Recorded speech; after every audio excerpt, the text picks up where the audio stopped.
The Subcommittee on Consumer Protection and Commerce will now come to order. Today, we will be holding a hearing entitled Investing in American Jobs, legislation to strengthen manufacturing and competitiveness. Due to the COVID-19 public health emergency, today's hearing is being held remotely. All members and witnesses will be participating via video conferencing. As part of our hearing, microphones will be on mute for the purpose of eliminating inadvertent background noise. Members and staff and witnesses will need to unmute your microphones each time that you wish to speak. Additionally, members will need to be visible on the screen in order to be recognized. Documents for the record can be sent to Ed Kazmierski at the email address that we have provided to staff. All documents will be entered into the record at the conclusion of the hearing. We'll begin now with opening statements, and the chair now recognizes herself for 5 minutes for an opening statement. Over a year and a half into the COVID-19 pandemic, shortages of critical products and consumer goods continue to plague domestic manufacturers and American families. Consumers across the country are finding empty shelves and longer wait times. I know I myself tried to get cleaning products and had a hard time doing that for my home. Those looking to buy large, durable goods such as furniture or cars even face bigger challenges and wait times. A severe shortage of semiconductors is harming vehicle manufacturers and causing used car prices to jump 27% since last year. These marketplace disruptions harm consumers, especially the most vulnerable among us. It is clear that we have significant supply chain vulnerabilities, and the public health crisis has created manufacturing disruption, changed demand patterns, caused surges, and underscores America's insufficient domestic production capacity. This is why we are here today, to discuss legislation that will improve our supply chain resilience, combat the growing threat posed by foreign companies' predatory practices, and protect consumers. We are considering critical legislation to make the online marketplaces like Amazon safer and fair for consumers. Online sales, as we all know, have increased significantly during the pandemic as consumers have sought safer purchasing options for their everyday goods and their needs. So, however, American consumers face new dangers when purchasing goods online. Counterfeit goods are all too readily available on popular consumer websites. Not only do these products defraud consumers, but they also pose risks to health, safety, and security. We can't allow dangerous or stolen products sold on the online marketplaces like Amazon, to line criminals' pocketbooks. Consumers deserve to shop with confidence and to get what they paid for. The Inform Consumers Act, I'm going to say that again, the Inform Consumers Act, which I introduced along with my friend and colleague, Ranking Member Bilirakis, will require online marketplaces like Amazon to verify the identity of high volume sellers that operate on their platforms. It will protect consumers and legitimate businesses, increase trust in the marketplaces, and discourage criminals and fraudsters. The other legislation proposed from our colleagues that will be discussed today improve Americans' global competitiveness and increase supply chain resilience, promote domestic manufacturing, and strengthen supply chains of critical goods and services. So I really look forward to the testimony of our witnesses today as we explore how to improve and strengthen our supply chains, protect consumers, and ensure an economy that works for all Americans. So now I want to yield the remainder of my time to Representative Kelly. Thank you, Chairwoman Schakowsky, for holding this legislative hearing today. I've heard from small business owners, local governments, and large companies that they have struggled to obtain supplies during the COVID-19 pandemic. It has become clear that we need to build resilient supply chains to strengthen our economy and our national security. That's why I was proud to work with Representatives Bordeaux and Kinzinger on HR 5479, the Supply Chain Health and Integrity for the Nation Act. This bill will help centralize the government's oversight to monitor supply chain gaps and vulnerabilities, as well as identify opportunities to reduce supply chain risk. The government and private industry must work together to ensure we are better prepared for supply chain shocks in the future.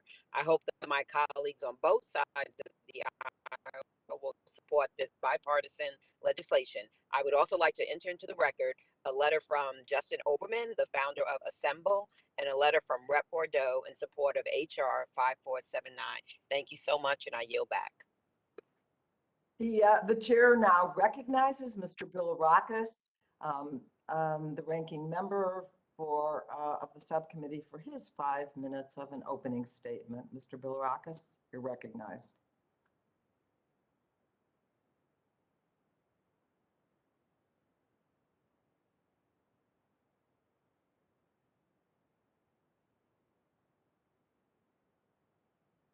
Mr. Bilirakis, you are recognized.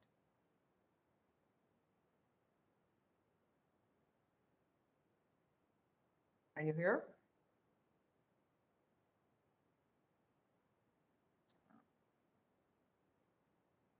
Can you hear me? Okay.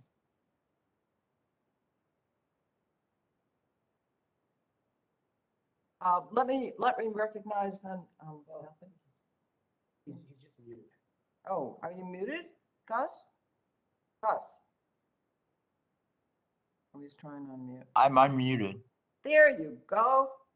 Oh, okay. Okay. Very good. Very good. Thank you very much. Thank you, Madam Chair, for holding this legislative hearing. And thank you to the witnesses for sharing your expertise today. There's a lot to cover with the four of you, so we appreciate your willingness to participate. To begin, I want to commend my friend, the chair of the committee, Chairwoman Schakowsky, for her leadership on the Informed Consumer Act and working with me to reach a strong bipartisan agreement. This legislation will create a uniform national standard to provide consumers with clarity, transparency, and enhanced protections from malicious actors online who look to pawn stolen goods or sell dangerous counterfeits. The consensus we have reached amongst stakeholders will benefit not just our constituents, so they are protected from counterfeit or stolen products. That's very important, but will also serve the marketplaces and their sellers uh, as well as they do businesses in all 50 states with a single set of rules. The world has, as we know, has changed, as you know, drastically since the pandemic, and our reliance on e-commerce platforms has grown dramatically. That unfortunately means criminals are finding new ways to prey upon innocent consumers. That makes the Informed Consumers Act a timely piece of legislation, given the restrictions on visiting our favorite local retailers. This is a sound solution that protects consumers online while also protecting the private information of small online entrepreneurs who are looking to make a little extra money in this tough economy. This committee also comes together in the name of promoting the economic drivers that employ so many of our constituents in the tourism sector. Of course, you know I'm from the state of Florida, and that's our number one industry. I'm glad to see that restoring Brand USA, the particular act, Brand USA, on the docket today that I introduced with my friend Peter Welch. And I thank you and thank him as well for his support of this legislation. I really appreciate your friendship, Peter, and the fact that we work together. We worked closely to reauthorize this program last August, but no one could have foreseen that the matching fund requirement would create an impediment for companies trying to find an avenue back to normal from the COVID-19 pandemic. This legislation will release the dollars already collected for the Brand USA program to help return our Hello? travel and tourism industry back to its Who's former this? glory. It's Can you hear Tom me? Malinowski. I'm just about to go on. Okay. As I mentioned during a hearing with Secretary Raimondo earlier this year, the COVID-19 pandemic has drastically impacted the travel and tourism industry, obviously, a market that has contributed billions of dollars to local economies and created countless American jobs. This was an easy bipartisan win for our committee last Congress. There's no reason we cannot get this bill across the finish line again this year, especially, we have so many supporters of Brand USA. I also asked for unanimous consent to enter into the record a letter of support from the U.S. Travel Association for the Brand USA program. Can we enter that into the record, Madam Chair? Without objection. Thank you. Given the title and purpose of this hearing, I would be remiss if I didn't highlight three bills introduced by my colleagues that would improve American competitiveness in emerging technologies, remove barriers providing the growth and creation of American jobs, and incentivize investment in American companies. The Advancing Tech Startups Act, led by Representatives Johnson, Rush, and Phillips, the Advancing Gig Economy Act by Representatives Joyce, and the Global Investment in American Jobs Act of 2021, led by Representative Pence and Representative Rush. Are three bills that promote American leadership in emerging technologies and investment into new jobs and companies.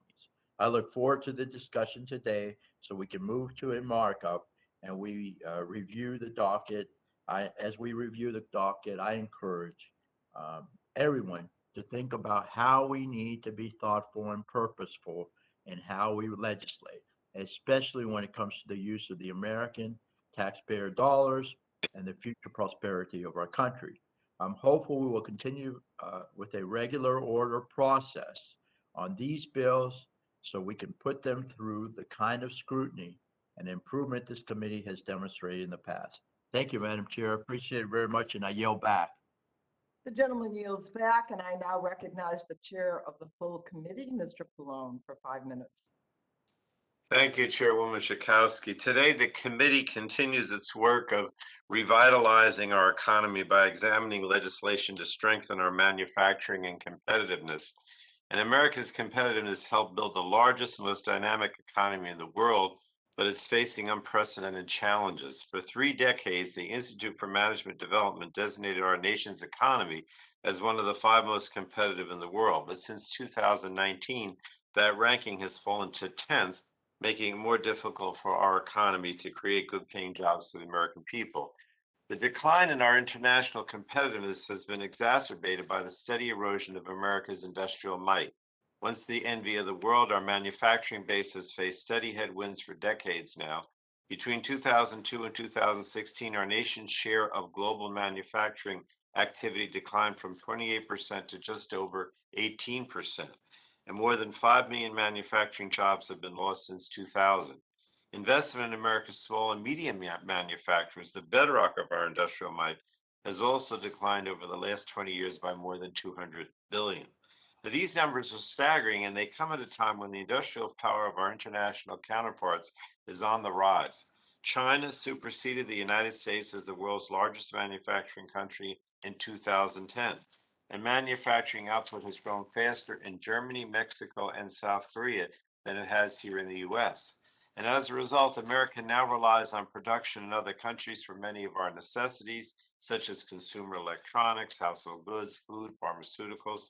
Weak supply chains threaten our industrial and technological sovereignty, and our declining manufacturing capacity harms our national security and economic vitality. Now, these vulnerabilities become devastatingly apparent. They became so during the COVID-19 pandemic. And ongoing disruptions of critical products like semiconductors, computer chips essential for the production of military equipment, autos, and consumer electronics has hampered our nation's recovery. But adverse market forces and supply chain disruptions are not the only challenges facing domestic producers and America's competitiveness. Online marketplaces have become pervasive sources of fraud, counterfeit goods. The Government Accountability Office found that 20 of 47 items it purchased from third-party sellers on popular consumer websites were counterfeit. GAO also found that 16% of counterfeit products seized in the fiscal year 2018 posed a direct risk to health, safety, and security. Counterfeiters steal market share from legitimate businesses and can cause severe reputational damage to the companies and products they impersonate. Online marketplaces should know who's selling products on their platforms, and consumers should be able to know who they're buying from. Fraudsters claiming their products are made in the USA undermine the integrity of domestic content labels and harm producers who are truly making goods in America. Now, these unprecedented challenges to our economic prosperity and competitiveness cannot go unchallenged. Today, we're examining legislation to strengthen the nation's manufacturing might, economic vitality, and American competitiveness. We'll discuss 4 bipartisan supply chain bills to create a whole of government process for identifying, monitoring, and closing supply chain vulnerabilities that imperil our national security and economic welfare. These bills provide targeted investments to boost our manufacturing base, strengthen supply chains, and ensure that America is prepared to meet the next crisis. They counteract disruptive market forces and ensure that the U.S. is shaping the global economic order with our core values. We'll also discuss the Informed Consumers Act, which will help prevent counterfeit and harmful consumer products from entering the market. The legislation also provides small businesses and domestic producers much needed relief during these challenging economic times. So these bills and the other legislation under consideration today can help us turn the tide. I want to thank the witnesses for their testimony and look forward to the discussion. I did want to say to the chairwoman and all our members that, I'm sure that when you're home, you hear a lot about this. Some topics that we discuss in committee get more attention in DC. But this is something that I hear constantly from my constituents about, why is it that we're not manufacturing here? Why is it that, we depend on China and other countries? I mean, people really, I think at home are looking for us to act. So that's why I think this is so important, Madam Chairwoman. I yield back.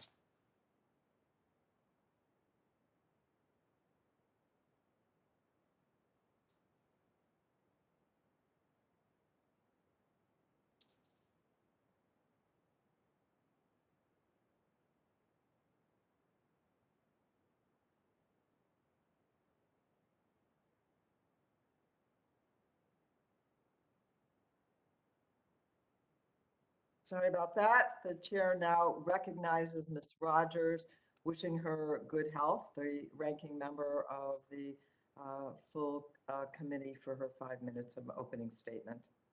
Thank you, Madam Chair. And to the chairman, I would agree that this is a very important issue that we hear at home, the concern about supply chains, manufacturing in the United States, and also the recognition that American leadership and competitiveness is so important, as you said, in ensuring that it's our core values that are reflected as we lead here in the United States.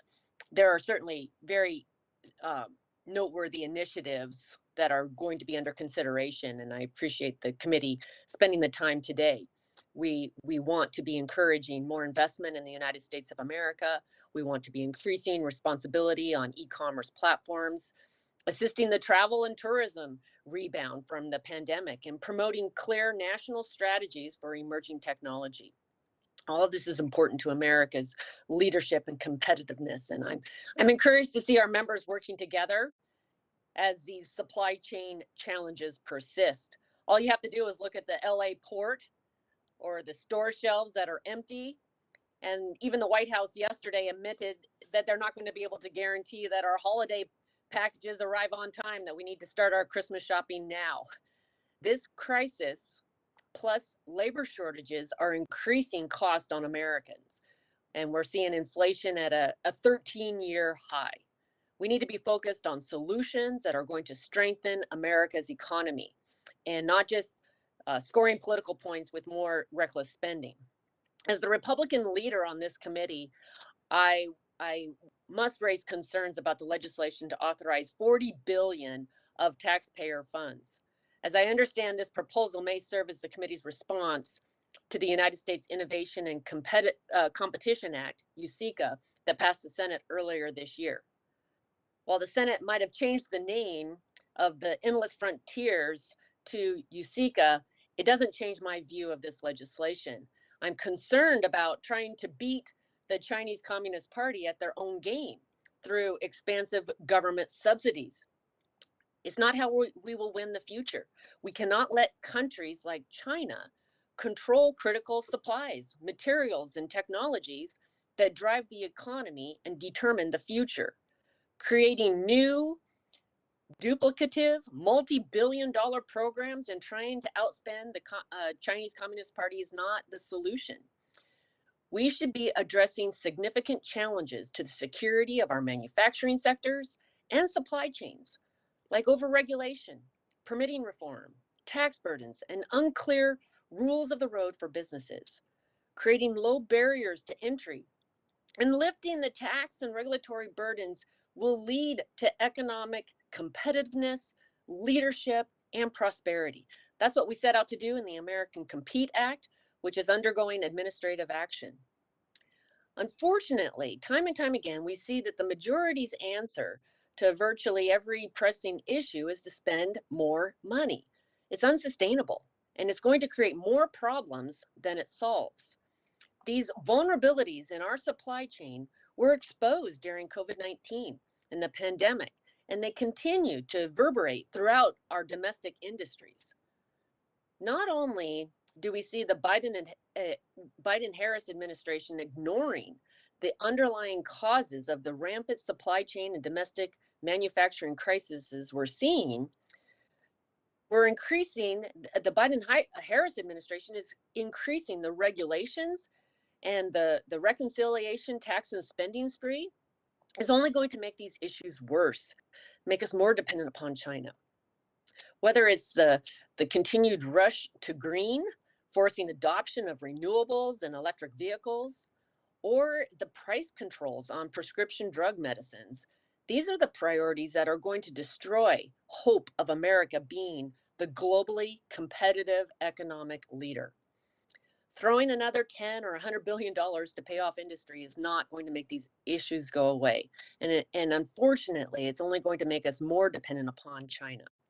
Instead, we should remove the barriers preventing America from onshoring our vulnerable supply chains and manufacturing emerging technologies. We need the permitting and licensing reforms to take advantage of America's abundant natural resources so that we can secure domestic sources of critical minerals that will fuel the future. We need to keep our competitive tax code in place that was enacted under the Republican administration through the Tax Cuts and Jobs Act that will encourage investment in the United States. We need regulatory reforms that let the private sector innovate. These are the solutions to this supply chain crisis that is raising costs on every family. It's how we will win the future and beat China. So let's do the hard work before we move to a markup and pass policies that are truly bipartisan coming out of this committee. Thank you. I yield back. The gentlewoman yields back. And the chair would like to remind members that pursuant to committee rules, all members' written opening statements shall be made part of the record. And I now would like to introduce our witnesses for today's hearing. Mr. Scott Paul is president of the Alliance for American Manufacturing. Mr. Scott Lincecum is the Senior Fellow of Economic Studies at the Cato Institute. Mr. Eric Sills is CEO of Standard Motor Products, and Dr. Keelan O'Connell is the Senior Physical Scientist at the Rand Corporation. And at this time, the chair will recognize each witness for 5 minutes to provide an opening statement. Please watch the clock that is on your screen and conclude when the 5 minutes allotted have elapsed. So, Mr. Paul, you are now recognized for 5 minutes. Thank you very much, Madam Chair, and to the chair of the committee, to the ranking members, and to the members who are here today. I'm grateful for the opportunity to testify before this important subcommittee on measures that will make our country more competitive, particularly in manufacturing, and that's where I will confine my remarks.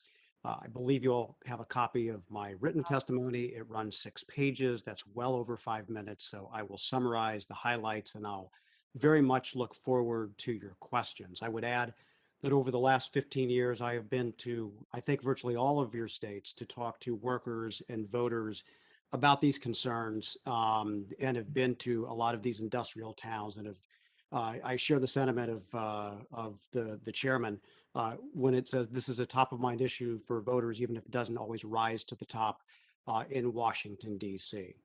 Let me set the stage by just asking a question.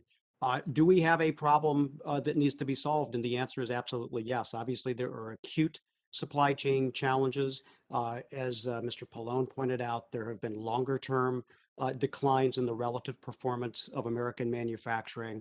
And this should concern all of us. It should concern all of us for a couple of key reasons. First of all, manufacturing is one of the rare drivers of upward mobility for the vast majority of Americans who don't have a college degree, four-year college degree. And so when we're foreclosing those opportunities, we're denying the American dream to millions and millions of our fellow countrymen and women. Second of all, national security depends on the performance of American manufacturing. From our battleships to our guided missile systems, to the armored personnel carriers that keep our military personnel safe. We depend on a vibrant commercial market in manufacturing, since we don't have state-run defense firms to ensure that they can succeed in the defense market as well. And so having a fair and successful market in manufacturing in the commercial sector is vital to our national security needs. Third, manufacturing is a tremendous driver of innovation and patents in the United States. Fully 2/3 of the research and development and 90% of all the patents that are filed are filed by manufacturing companies. So even though as a percentage of the economy, It's smaller than it used to be. It has an outsized share in terms of its importance in the American economy today. And you see it in your towns as well. When the factory is doing well, the grocery stores are doing well, the hardware stores are doing well. Main Street is more vibrant. People can buy better homes and buy more services and take vacations. I recall something that Mr. Bilirakis said. I remember visiting with voters in Florida who said to me, we can tell the amusement parks are fuller when the manufacturing economy in the rest of the country is doing well because they have disposable income that they can bring to our state. And so the spillover effects of manufacturing are critically important. Now, we face an acute crisis. Our supply chains, this pandemic has shown, have been incredibly fragile, and it's a toxic combination of over-globalization, just-in-time production, and a lack of resiliency or redundancy. And this is what happens when you offshore a lot of American manufacturing capacity. This began many decades ago. It was turbocharged by giving China a blank check in 2000 and then not holding China to account. And this was true of Democratic and Republican administrations for a number of years. But here we are today. We have lost millions of manufacturing jobs, tens of thousands of factories, and we have diminished capacity. I'll give one example. Even if we wanted to rebuild a resilient energy grid in the United States, there is just one supplier of grain-oriented electrical steel that's based in the United States, which is one of the core components that goes into that. We have let our capacities become incredibly thin in this time, and it showed. So when we face these black swan events, like a public health crisis or a natural disaster that disrupts supply chains or political risk coming from the Communist Party of China, it shows just how exposed we are. So it makes sense to make smart policy choices when it comes to manufacturing. Now, I strongly believe that the measures that have been proposed would make a difference. America has a long history of successful public-private partnerships that have driven growth in manufacturing. You see that from the space sector to the defense sector to the energy sector to semiconductors in a wave of Japanese competition back in the 1990s. So if we make targeted, strategic, smart investments with the partnership of the private sector, we can have an exponentially greater effect as we look ahead. And the stakes are very high for us. We produce a paucity of our own semiconductors now that we need for use in the United States of America, and lithium-ion batteries, and solar panels, and many other types of national security goods like armor plate and grain-oriented electrical steel, as I mentioned. So I appreciate the chairwoman's admonition there, and I will wrap up. We've made some recommendations on how we think the legislation could move forward. We support the preponderance of these measures, and I look forward to taking your questions. Thanks, and I apologize for running over. No problem. The gentleman yields back. And now I recognize Mr. Lincecum for his 5 minutes of testimony. Thank you, Chair Schakowsky, Ranking Member Bilirakis, and members of the subcommittee.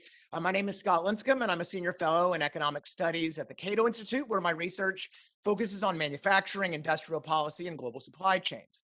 I want to thank you, Madam Chair, for inviting me to testify today, and I want to thank Ranking Member Bilirakis in particular for asking me to offer my views. Now, before I begin, I should note that the Cato Institute and its scholars do not endorse, oppose, or otherwise lobby on specific legislation. So my comments today are thus intended to be just for educational purposes. I only have a few minutes, so I'll just emphasize several themes that were in my written statement and that carry across my work and are thus relevant today. I'd welcome your follow-up questions. First, U.S. manufacturing is far more competitive and resilient than is often claimed. Data show, for example, that the sector remains among the largest and most productive in the world and had enjoyed, prior to the pandemic, a long stretch of gains in output, investment, and financial performance. Now, like all sectors, manufacturing suffered when COVID first hit, but it quickly rebounded. This year, for example, real value added in manufacturing has hit new all-time highs, and spending on capital goods and R&D has also resumed its upward climb. By contrast, Declining manufacturing jobs and the sector's shrinking share of GDP tell us very little because these trends reflect long-term global dynamics shared by most industrialized nations. This includes ones like Germany and Japan with active industrial policies and trade surpluses. The trends are mainly a standard story of economic development, not reason for serious concern. Second, there's little to suggest that isolationism or industrial policy would durably benefit American manufacturing. History shows that government attempts to achieve strategic, market-beating commercial outcomes routinely suffer from a lack of knowledge about a chosen industry, a lack of checks on political influence, a lack of discipline on project budget, scope, or duration, a lack of consideration of pre-existing government policies that slow or derail projects, and a lack of a comprehensive accounting for a project's unseen costs. More importantly, U.S. industrial policies have undermined their very own objectives. In just the last few years, for example, tariffs on metals and Chinese imports allegedly implemented to boost American manufacturing have deterred investment and reduced industrial output and employment. This is a disappointing but predictable result, given that roughly half of all imports are inputs and capital goods used by American manufacturers. Third, there's no simple cure for global economic shocks. Supply chains and economic openness inevitably risk a foreign or global shock that roils domestic supplies, such as you surely have arisen since last year, as has been widely reported. Far less reported, however, is how companies immediately began adjusting to whatever supply chain challenges arose. Medical goods, I think, are a great example. According to a December 2020 United States International Trade Commission report, U.S. manufacturers and global suppliers acted quickly to procure or produce new drugs, medical devices, PPE, and other goods, resolving by the fall of last year shortages for all but one product examined. Other industries have done the same, though of course challenges remain. This is a testament to the tireless work of manufacturers, retailers, and logistics pros, but it's also, I think, a cautionary tale for policymakers. By the time Congress decides to intervene in a market, it will look much different than the one on which that decision was based. And it will change again by the time any government-supported production comes online. Furthermore, while reshoring supply chains might insulate us from certain external shocks, those same policies can amplify shocks too. Indeed, we just saw this when an unprecedented cold snap hit Texas, knocking out domestic production and domestic supply chains. Now we learn that Germany, a nation far more focused on manufacturing and often a model for American industrial policy, has suffered greater economic harms because of its heightened dependence on domestic manufacturing. Finally, future government action here should focus not on trying to outsmart the market or on delivering subsidies to privileged manufacturers and workers, but instead on economic openness, diversification, and flexibility. This includes policies liberalizing trade and foreign investment and making ports and logistics operations more efficient. Congress should also consider horizontal economic reforms like expanded high-skill immigration and streamlined corporate tax and regulatory burdens. Such policies would attract foreign investment and boost manufacturing by increasing efficiency, increasing companies' access to critical goods, services, and workers, dampening economic shocks, boosting economic growth, and facilitating rapid adjustment, precisely what America needs right now. Thank you.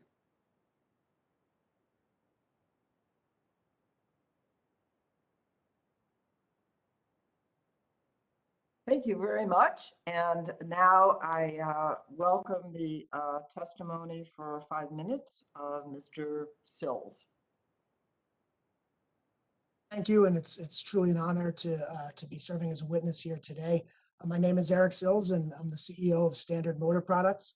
Standard is a 102-year-old company listed on the New York Stock Exchange. It was founded by my great-grandfather, and I represent the 4th generation of family management. In excess of $1.1 billion per year in sales, most of which are here in America. And while we do have a global footprint, here in the US, we have 11 facilities in 8 states and employ approximately 2,500 associates. The purpose of my testimony today is not to weigh in on the proposed bills. That's not my expertise, and my fellow witnesses, I'm sure, are far more versed in the details than I am. Rather, I'm here to provide insights into my company's experiences over the last 18 months, navigating the unprecedented challenges manufacturers like me have been facing, managing the way through the complexities of an entrenched global supply chain. My company's primary business is in manufacturing automotive replacement products servicing the vehicle repair market. They are largely non-discretionary repair items used in critical vehicle systems, including powertrain, safety systems, and emissions controls. As was determined by the Department of Homeland Security during the 2020 pandemic lockdowns, our industry has been deemed essential as we keep America's critical infrastructure, the 290 million vehicles on our roads, operating properly. As you know, vehicles are used for everything, from getting responders to emergencies, to allowing everyday people to commute to work and perform their daily tasks. So therefore, it's truly vital that our products remain in ample supply to satisfy the repair needs of America's aging vehicle population. Right now, like so many other domestic manufacturers, we rely on a global supply chain. And needless to say, we are being impacted on multiple fronts. These issues include a combination of severe shortages, significant delays, and exorbitant cost increases. In terms of materials, we are seeing issues across a wide range of commodities. Semiconductors get a lot of attention, and we're certainly affected by that. We are also seeing it in silicone, plastic resins, multiple metals, including steel, aluminum, and copper, even in packaging materials. Constrained supply is causing allocations below our needs. Lead times are extending, sometimes to as much as a year, and prices are increasing across the board, with many commodities up 20% or more from historic values. Secondly, transportation has also been extremely hard hit. Congestion at the ports here in the US as well as abroad is significant, and it's compounded by a shortage of containers. Our transportation lead times have doubled, and the cost of shipping a container has increased an unbelievable sixfold, from a historic $3,000 per container to often over $18,000 per container today. Lastly, we're experiencing labor issues. While highly skilled positions such as software and automation engineers have been in short supply for a while, the near-term issue is with finding factory and distribution personnel. This has caused a continued increase in wages, which is okay, but even with that, it's leaving us with many positions unfilled, especially semi-skilled ones such as forklift drivers. All of these issues combine for significant cost increases, some of which we absorb, while others we do pass on, which ultimately will increase the price to consumers. But worse is the inability to satisfy demand. Certainly, it's causing a degree of lost revenue, both for my company as well as my downstream customers. But I believe the far bigger issue is that consumers are experiencing delays in getting their vehicles repaired, which again is critical to their daily lives. All said, while my company is obviously incurring challenges on multiple fronts, I believe we have certain structural advantages that have helped us. As opposed to some companies who rely very heavily on China for their finished products, my company has developed its footprint much more based in North America, taking advantage of the benefits of NAFTA and now the USMCA. So while we are reliant on Asia for portions of our offering and for various components feeding our North American operations, we are somewhat less beholden to Asia and the supply chain shocks originating from there. We've kept our more capital-intensive, higher-tech production in our US plants and our more labor-intensive operations in Mexico. We do believe that this is a strong answer to remaining competitive as a nation, relying on the benefits of regional cost optimization and being less reliant on the Far East and all the challenges it presents. No one could have anticipated this perfect storm of events that has led to this level of disruption, and there are no quick fixes, which does leave us scrambling to find creative solutions and do our best to navigate the daily challenges. But I applaud the committee's desire to gain insights from the lessons learned and identify potential structural changes to address our vulnerability and thereby potentially prevent recurrence. Thank you very much. The gentleman yields back. And now I recognize Dr. O'Neill, Dr. O'Connell, for your 5 minutes of testimony. Thank you, members of the subcommittee, for inviting me today. In this oral testimony, I want to highlight 3 aspects of my written testimony. First, I want to briefly describe the scope of the problem. Second, I want to highlight the role of the public sector can have in potentially improving supply chain resiliency. And third, I want to note what I see as a critical first step in improving supply chain resiliency. To my first point, I want to acknowledge the breadth of the problem. Supply chains defined as the raw materials, components required to manufacture a product have frequently been called a Gordian knot, so large and complicated that simply understanding all the links can feel like an intractable problem. But that definition is grossly incomplete in our modern day society. We're entering a world where cyber disruptions can easily become supply chain disruptions. In the production of programmable integrated circuits, the supply chain should include not only the chip designer and the silicon foundry where the chip is manufactured, but also their software tools. Using SolarWinds hack as an example, hackers, suspected to be associated with Russia, added malicious codes to a SolarWinds software system used widely to manage IT resources. This was a cyber hack that resulted in a supply chain disruption. The malware allowed attackers to compromise the servers on which the SolarWinds software was installed, and about 18,000 customers were exposed to the vulnerability, including multiple US government agencies, thereby allowing hackers untold access to sensitive and proprietary information. SolarWinds is only one supplier, and this software system is merely a single element in the supply chain. But in a very real sense, an information system is only as secure as the least secure piece of software that runs on the system. I recognize the legislation before you are about manufacturing, but it's important to acknowledge that this is just one element of the supply chain ecosystem. To my second point, I want to highlight the role that the public sector can have in potentially improving supply chain resiliency. Market forces do not always result in the desired outcomes. They can generate local optimizations that do not consider the problem as a whole. Using my national security experience as a case study, consider, for example, the supply chain for joint operations that serves a joint force. The military services, geographic combatant commanders, and the defense logistics agencies and other make independent decisions about the purchase and positioning of spare parts. These organizations have different responsibilities, authorities, and incentives that drive their supply chain decisions, which are optimized for the individual organizations. In practice, these competing priorities can reduce the overall effectiveness of the joint operating force that these organizations support. The public sector's role can be to make investments to increase the overall effectiveness of a given sector supply chain. The public sector can shore up vulnerable supply chains that support critical national security functions and essential elements of the US economy for which the private sector has an incomplete appreciation of the risk or for which the cost burden outweighs the perceived benefits. And finally, for my third point, I want to note what I see as a critical first step in improving supply chain resiliency. Research is necessary to determine which aspects of the supply chain pose an existential risk to the United States economy or the well-being of its citizens. If everything is considered essential, then nothing will be truly protected. Just as businesses must assess the cost benefits associated with supply chain resiliency, the US government also needs to understand the value proposition. Not all supply chains merit a federal intervention, and for those sectors that are not essential, market forces should prevail.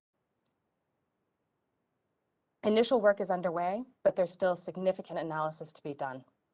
It is our assessment at RAND that supply chains have become a major challenge for national security and drove our decision to recently establish the National Security Supply Chain Institute so that we can help our government clients better understand and mitigate these risks.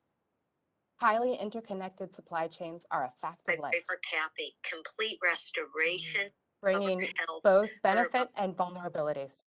And those vulnerabilities can stretch across whole sectors of the US economy.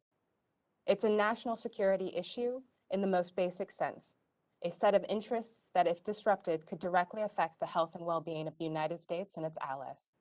Meeting the challenges will take considerable effort, analysis, and thought.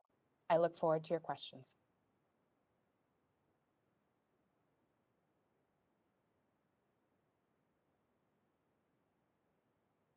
Thank you so much to all of our witnesses. We now have concluded with the witnesses' opening statements, and at this time, we will move to member questions of our witnesses, and I will start with myself for 5 minutes.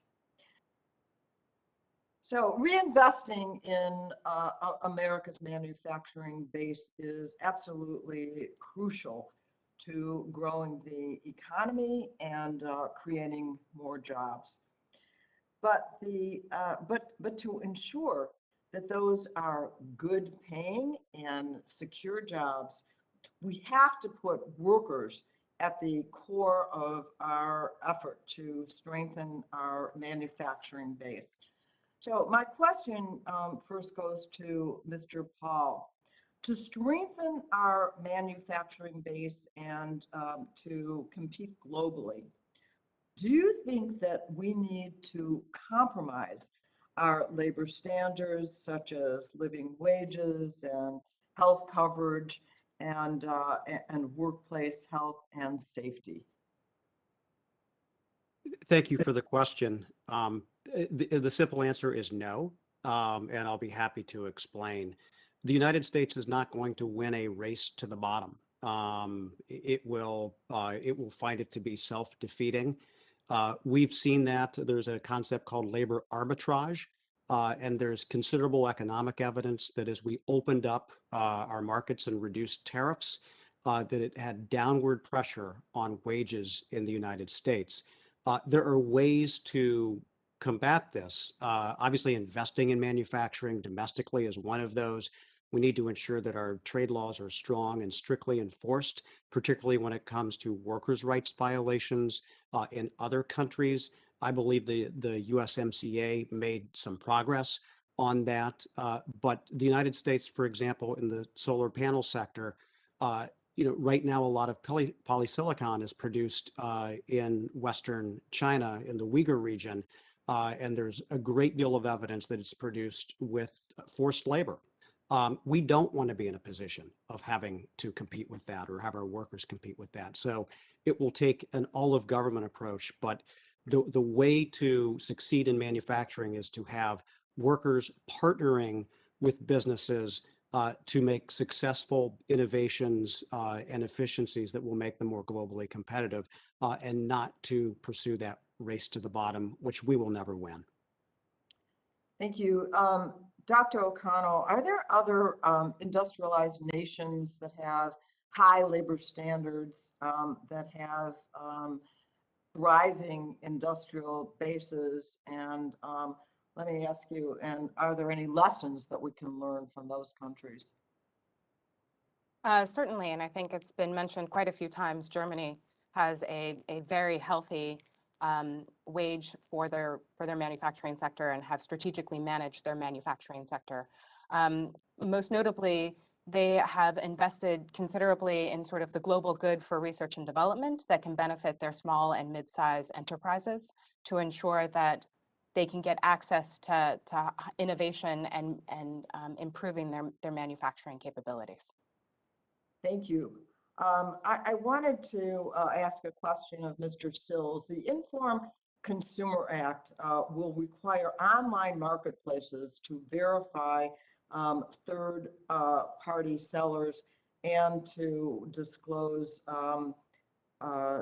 basic seller contact information. And I wanted to ask you your feelings. How do counterfeit and stolen products impact your business, and what harm is done then to consumers and to the vehicles that they have and the parts that they have? Well, thank you for the question. And there's really nothing new in our industry with a certain amount of counterfeit or substandard product coming into the market. But without a doubt, the acceleration of e-commerce has accelerated the issue. It's provided easier access to the consumer to be able to procure substandard products. So the big issue for sure is that when we are dealing with safety related items or true drivability issues, if substandard product is able to find its way into a repair shop and onto a consumer's vehicle, it can have very detrimental effects. So beyond just harming the businesses of us professional grade premium quality manufacturers, it can absolutely have a detrimental effect on the consumer and truly highway safety.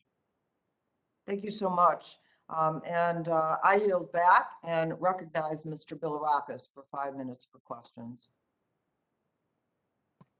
Thank you, Madam Chair. First, I want to reemphasize my sincerity and thanks to you, Madam Chair, for HR 4594, the Restoring Brand USA Act. Thanks for agendaing the bill today. Of course, the bill reinvigorates our travel and tourism industry. While we don't have a witness here at the hearing, I will be submitting some questions for the record so they that maybe some of the presenters can talk to their colleagues with regard to these particular private sectors and how Brand USA can benefit. The first question is for Mr. Seals. As I mentioned in my opening statement, the recently introduced Inform Act HR 5502 is a timely and sound piece of legislation that will protect consumers while they shop online, especially from malicious products or stolen goods. With the current supply chain shortages, have you seen an increase in counterfeit auto parts or stolen parts such as airbags being sold online in online marketplaces? And do you think this particular legislation, will help curb proliferation of online sales of such items? Well, thank you for the question. And while I don't have any hard data on there being an increase due to the supply chain disruption we've been seeing, certainly by virtue of the fact that it's getting harder to find products, reputable products on shelves, it is providing access to the counterfeit products and substandard products. Relative to the specifics of the bill, I don't have enough of the details to say how well it'll address it, but I will say that supply chain disruption has opened some doors for sure to allow offshore importers to be able to gain access because the normal source of supply is currently unavailable. That's unfortunate. Next question again for Mr. Seals. On a separate note, you may be aware of the recent Reuters report on the Biden administration recently approved the semiconductor technology licensing for Huawei, that's very troubling. China's blacklisted telecommunication company to purchase this particular technology, the Huawei. This prompted me and 12 other members of this committee to send a letter to the Secretary of Transportation inquiring on what implications this recent action will have on U.S. automotive industry and the development of next generation vehicles such as AVs. You mentioned in your testimony millions of vehicles will not be sold in 2021 and 2022 because of the current semiconductor shortage. While I know your industry is not the only one hurting from this current shortage, are you concerned with the Biden administration's decision to prioritize semiconductors from Huawei when American companies are not able to make ends meet? If you could comment on that, I'd appreciate it, sir. I don't feel adequately informed on the Huawei issue, but what I would say is that semiconductor access is a major issue.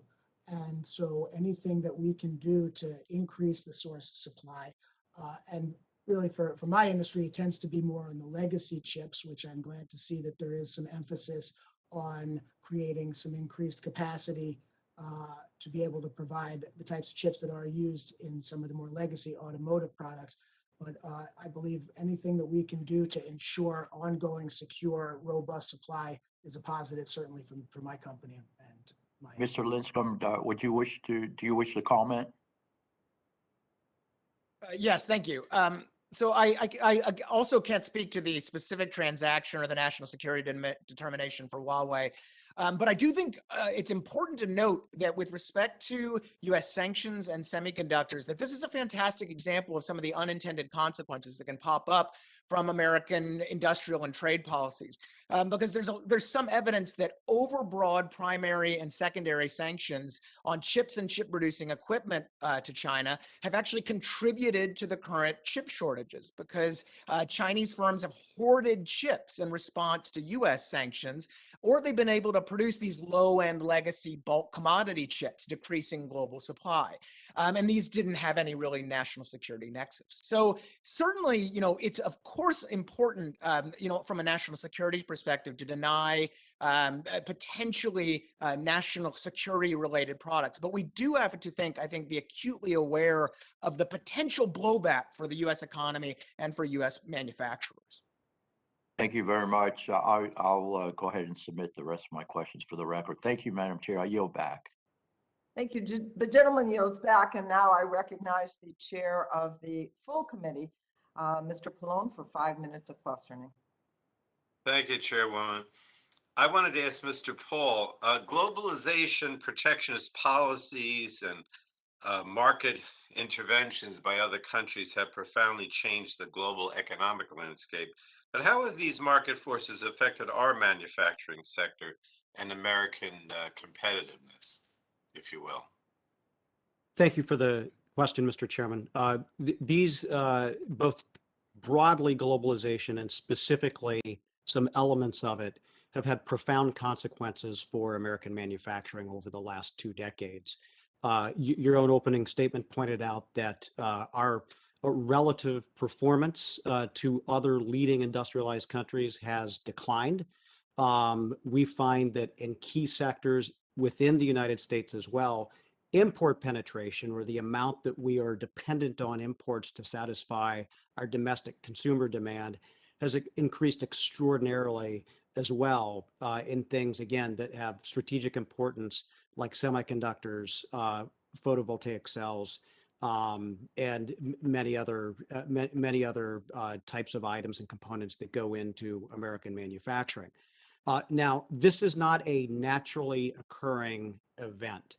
There were state interventions by the Chinese Communist Party to bolster its own industry and to prop up state-owned enterprises that are in fact owned by the state or by sub-federal entities to gain market share globally.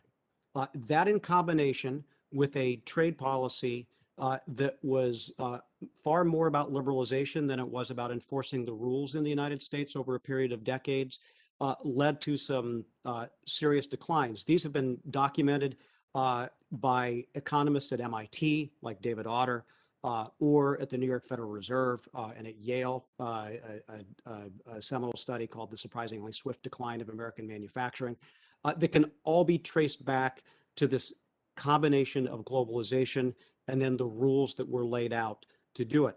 Now, there is a way to unwind some of this. It is not easy. There is no single solution. But first of all, having the intent to bolster manufacturing is important. And that does include public-private partnerships and smart and strategic investments in industries that are of importance for national security, as well as industries that we want to grow in the future as well. Well, let me ask you on the same vein, Mr. Paul. I mean, obviously, I think you think we need some targeted federal investments to restore the market conditions necessary to improve our industrial sector. But so just comment on that. And then as an alternative, is deregulation or tax breaks, will deregulation and tax breaks restore our manufacturing strength, or do we really need to have some targeted federal investments? That would be my question. Thank you, Mr. Pallone. Well, we have some evidence. There were periods of deregulation and increased taxes during some administrations. The performance of manufacturing generally did not increase during those times. And what we have seen, however, that if we can gain leverage in the global economy, if we're making smart strategic investments in industries that have value chains and having those value chains concentrated in the United States, it makes a great deal of sense. The tax cuts that were passed in the last administration had a sugar rush for manufacturing. There is no question about that. There was some pent-up investment, but that got spent very quickly, and manufacturing employment was suffering even before the pandemic took effect. Now, if we do chart a new course, and this is obviously beyond the scope of the committee here, but with respect to trade policy, along with the public-private partnerships and strategic investments that you are suggesting, we can certainly have a better outlook, and we can do this better. We don't need state ownership. We're more entrepreneurial than Germany and more flexible, and I have every confidence that we can regain some lost market share at the global level. I mean, I only have 20 seconds. I was going to ask Mr. Sills if he wanted to share any thoughts, but there's only 15 seconds left. Something you want to say in 15 seconds or 10? Clock is ticking, but what I would say is that I do believe that there are benefits to having a global supply chain. Each region has some inherent benefits, and so it's a matter of optimizing. And as I mentioned in my preliminary statement, shifting as much here to North America, but then taking advantage of the different markets and the benefits that they have within the region, rather than trying to force things into an area where it will always be difficult to be competitive. All right. Thank you so much. Thank you, Madam Chair. The gentleman yields back, and now I recognize the ranking member of the full committee, Congresswoman Rogers. Thank you, Madam Chair. Mr. Lincecum, I wanted to ask you about your testimony because you reference in your testimony that government-directed industrial policies have often undermined the very objective that they seek to achieve. And for example, you point to government subsidies of green technologies often crowding out the private investment. I believe that our approach needs to be to remove barriers that impede investment in American innovation and ingenuity, and lift the regulatory burden and continue to keep taxes low. I will note that according to the Tax Foundation, under the reconciliation package that's being promoted right now by the majority, our tax levels in the United States of America would become the highest, or the third highest corporate tax rate if that package is passed. Now, those are the funds that are being meant to pay for this manufacturing program. I wanted to ask you, how do you suggest that we address supply chain security and resilient manufacturing without resorting to this approach? Thank you, Congressman. You're right. I think it's right to be concerned about the tax code changes. Research shows, for example, that higher corporate taxes actually discourage innovation, and a lot of it falls on workers and consumers, not shareholders. But in terms of supply chain resiliency, I think the federal government should prioritize several things. First, we really need to remove the current legal and regulatory obstacles to companies' ability to access essential inputs and capital goods at globally competitive prices. This includes not only reforming tariffs and taxes, but also taking a hard look at maritime, labor, and transportation regulations that make U.S. ports and logistics networks less flexible and efficient, thus exacerbating supply chain shocks. In fact, I think Mr. Sills is a fantastic example of a globalized company that needs more efficient access to these types of inputs. Second, the United States needs to re-engage with the world, particularly with friends in the Asia-Pacific region, but also at the World Trade Organization, seeking to lower barriers to U.S. goods and services and to provide those nations with a consumer and supply chain alternative to China. And finally, I think we need to reform our domestic regulatory regime to make it easier for manufacturers to locate and invest here. Most notably, we need to examine closely our environmental regulatory regime. This is permitting and litigation under the National Environmental Protection Act, for example, which even the Biden administration itself has acknowledged has deterred or delayed indefinitely certain types of essential manufacturing and mining here. Do those things, not higher corporate taxes, and I think we might actually move the needle. Okay, thank you. Mr. Sills, I appreciated in your testimony you pointing to the importance of us prioritizing policies like that would deploy artificial intelligence and autonomous vehicles. I thank you for being here with us today. A national framework for autonomous vehicles has been a priority for this subcommittee now for 3 years. And I believe it is very important that we are enacting legislation. And in fact, this subcommittee, House passed legislation that was led by this subcommittee several years ago now. But if we don't act quickly, we're going to cede this life-saving technology and really the future of automobiles to China. And what that would mean for the United States would mean a loss of countless jobs, the control of the autonomous vehicle supply chain, and the benefits that we would like to see for seniors and people with disabilities. So as a business owner in the automotive sector ecosystem, would you speak to how we would be impacted in the United States if we failed to enact a national standard for autonomous vehicles, that framework that China wants to dominate? Thank you for the question. And we have past 100 years in the world in automotive, not just from a manufacturing, design, development standpoint, but it is from the motoring public standpoint, it's such a core part of how we operate as a country is our transportation, and we're much more of a vehicle-based transportation country than many. So I do believe fundamentally it's very important that America maintains its position as a global leader. Certainly, vehicle technology is somewhat at an inflection point, whether it has to do with electrification or move towards autonomous vehicles or other significant advancements in transportation technologies.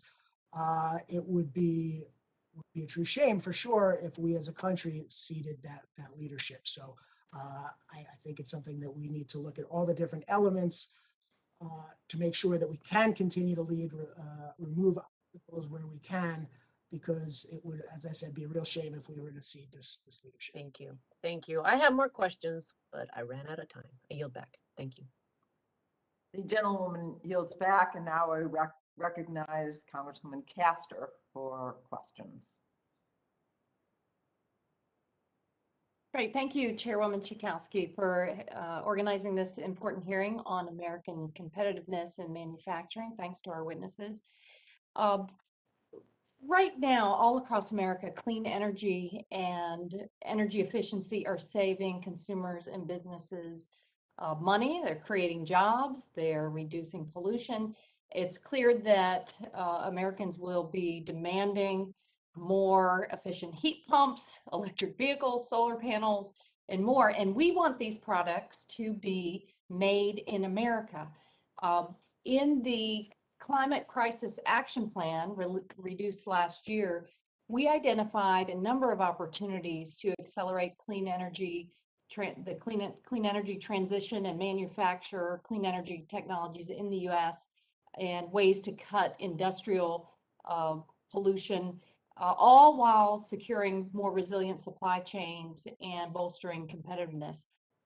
The good news for consumers and businesses is that clean energy actually saves a lot of money. A recent analysis by Vibrant Clean Energy found that a clean electric grid with expanded distributed solar and storage is $88 billion less expensive than business as usual. So cleaning up electricity is cheaper than doing nothing. But to secure this transition, we need to make these clean energy technologies here in America. Mr. Paul, several critical products, materials and minerals, from lithium in electric vehicle batteries to the steel in a wind turbine to the polysilicon in a solar panel, are key to the production of renewable energy. You mentioned one at the top in your testimony as well. How can supply chain resilience help ensure that the continued transition to lower cost renewable energy creates family sustaining jobs and strengthens manufacturing in the U.S.? Thank you for the excellent question, Representative Castro. I appreciate it. The transition to clean energy is a very important one. There is no question that there are laudable goals from an environmental perspective to do it. There is also a jobs imperative as we make this transition. And I think for the average American, simply trading foreign oil for made in China solar plant panels is not the trade-off they want to make. They need good jobs. If there are men and women who are working on the oil rigs who are earning a good union wage, they need to be offered a just transition to careers in clean energy that are going to be providing those good jobs as well. Now, some of those will be in installing, but many of those will be in manufacturing. And that's where the United States can possess extraordinary capabilities. We first invented many of these technologies a generation ago. And then we didn't build the demand here. We offshored much of the production. We lost that capability. With the right interventions, we can get that back. And part of that is the demand side, but part of that is through procurement, through tax incentives, and through other measures that will drive investment into this sector. And we know it is possible. We can be successful in this. And in addition to the critical materials that you're talking about, including some rare earth, some lithium, there are very basic materials that go into these as well. There are thousands of tons of steel in wind turbines. There are extraordinary amount of tonnage of metals in solar panel installations as well. And the more the supply chains are based in the United States, the better it is for the jobs outlook for us. It makes no sense to build a clean energy economy on the backs of forced labor from the Uyghur population in China. But that, unfortunately, is the model that could take shape unless we take drastic steps to shape this in a way that's going to advantage workers in the United States. Well, I agree. There is no reason that we should be ceding our manufacturing base in these important technologies to China and other countries, but we've got to adopt sensible supply chain and resilience provisions to help give it a push. Mr. Sills, there is a lot of excitement among American auto workers, the American auto manufacturers about the new electric vehicles. I mean, this is what the wave of the future is going to be. There is a very significant competitiveness issue because we want to be the world leader on electric vehicles, buses, transit vehicles as well. But we have to be mindful of the supply chains and how they are going to change over time. There were a couple of recent great announcements in Tennessee and Kentucky on new manufacturing plants, but what do you recommend here for the automobile manufacturing sector on building and maintaining the competitive advantage for EVs and their components? I'm afraid he's going to have to answer that in writing because the gentleman. Thank you. I yield back. Time has passed, and now let me recognize Mr. I know time flies. To Mr. Upton for his 5 minutes.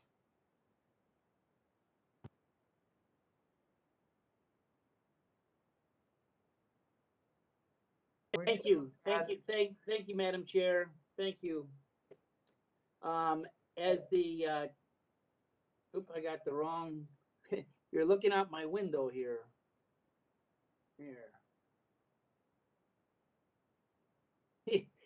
Well, you're looking at my bird feeder.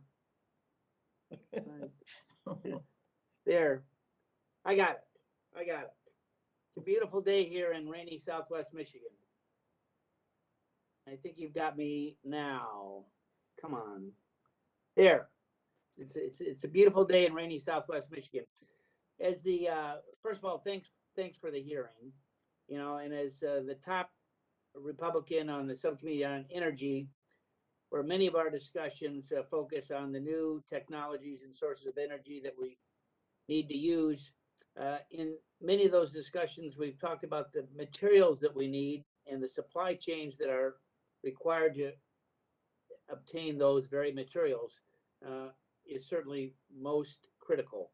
I introduced HR 1599, Securing America's Critical Mineral Supply Act, last April, which focuses on critical minerals and securing American energy. The legislation is going to require the Department of Energy to conduct assessments of and secure any energy resource that is essential to the U.S. And has a vulnerable supply chain. So, Mr. Lincomb and Dr. O'Connell, what role should we see from the Department of Energy, which has subject matter expertise on the critical materials which supply our nation's energy infrastructure? What should they play in securing our critical supply chains, particularly as we look at, and I know that Ranking Member Kathy McMorris Rodgers mentioned this, from the Chinese Communist Party. What are some of the things that we need to do? Please go. So from a national security perspective, I think an important aspect of critical minerals is understanding sort of our time to survive and time to recover metrics, meaning time to survive, how long can we consume our strategic reserves of critical materials given an environment where, let's say, we're at war, and guarantee that access. And then what is the time to recover, as in pivot to another location or another supplier for those minerals.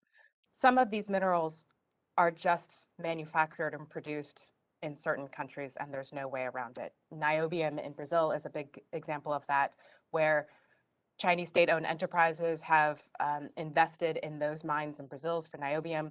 And so we need to have a policy in place for ensuring that we have access to the minerals that we need for the essential products that rely on those. Thank you. So would you say this is more of a Department of Commerce role, or Department of Energy? Are we seeing real cooperation between those? I do not know the extent of cooperation between commerce, energy. I think there's an element of DoD in there. USGS is also an element. I mean, this requires multiple agencies to engage and understand the need to then make sure that we have resilient supply chains given the various circumstances we can imagine confronting. Thank you. Thank you, Congressman. I just add a few things. First, I think the government has a role in stockpiling for sure, in terms of assuring adequate domestic supplies in times of national emergency or whatever. Second, though, I mentioned before and I'll mention it again, the domestic regulatory environment is really essential when it comes to the domestic production of critical minerals. Again, looking at something like lithium, for example, the Biden administration's own supply chain report started looking at foreign sources for lithium in the near term because environmental regulation in the United States is quite onerous. And it's not just NEPA litigation, but also simply permitting process, which is longer than in developed countries like Australia and Canada, for example. And that gets to the third point. We really should examine international partnerships with close allies for critical minerals. Canada and Australia being excellent examples of that. We have a long history through the NTIB and other programs of creating domestic defense-related supply chain resiliency with our close allies. And that's something that we should, I think, expand, and that I think past legislation like the NDAA last year actually looked to do that. Well, thank you both. And Madam Chair, I'd like to submit the testimony of Dr. Michelle Foss of Rice University before the Energy Subcommittee on the Critical Mineral Supply Chain for the record. And with that, I yield back the balance of my time. Thank you. Without objection, and now I recognize Mr. McNerney for his 5 minutes of questions. Well, I think the chair, this is really a timely and important hearing as we're seeing our shelves in our stores get emptied, and people are worried about the holiday season, but it goes much deeper than that. It's a national security issue. The supply chain gaps can't be addressed if they aren't identified or addressed, but many of our supply chain vulnerabilities go ignored until a crisis emerges, and that's really sort of human nature. Dr. O'Connell, in your testimony, you discussed the complexities of globalized supply chains. Are the private firms and the federal government effectively identifying supply chain vulnerabilities? I would argue that so the federal government has insight into the primary contracts and some degree of insight into their subcontracts. Same with private firms. They know who they do business with, who their primary suppliers are, and they might have some insight into their tier 2 subcontracts. But without a comprehensive understanding of the interrelationships and really interconnected world and global economy, I think we've accepted risk in places that maybe we haven't appreciated. Thank you. Mr. Paul, should the federal government play a more active role in monitoring critical supply chains so we can identify the vulnerabilities before they become a crisis? Mr. McNerney, thank you for the question. Yes, it should. It is doing so in some cases. The Department of Defense, again, has some emphasis on it, but it does have limitations.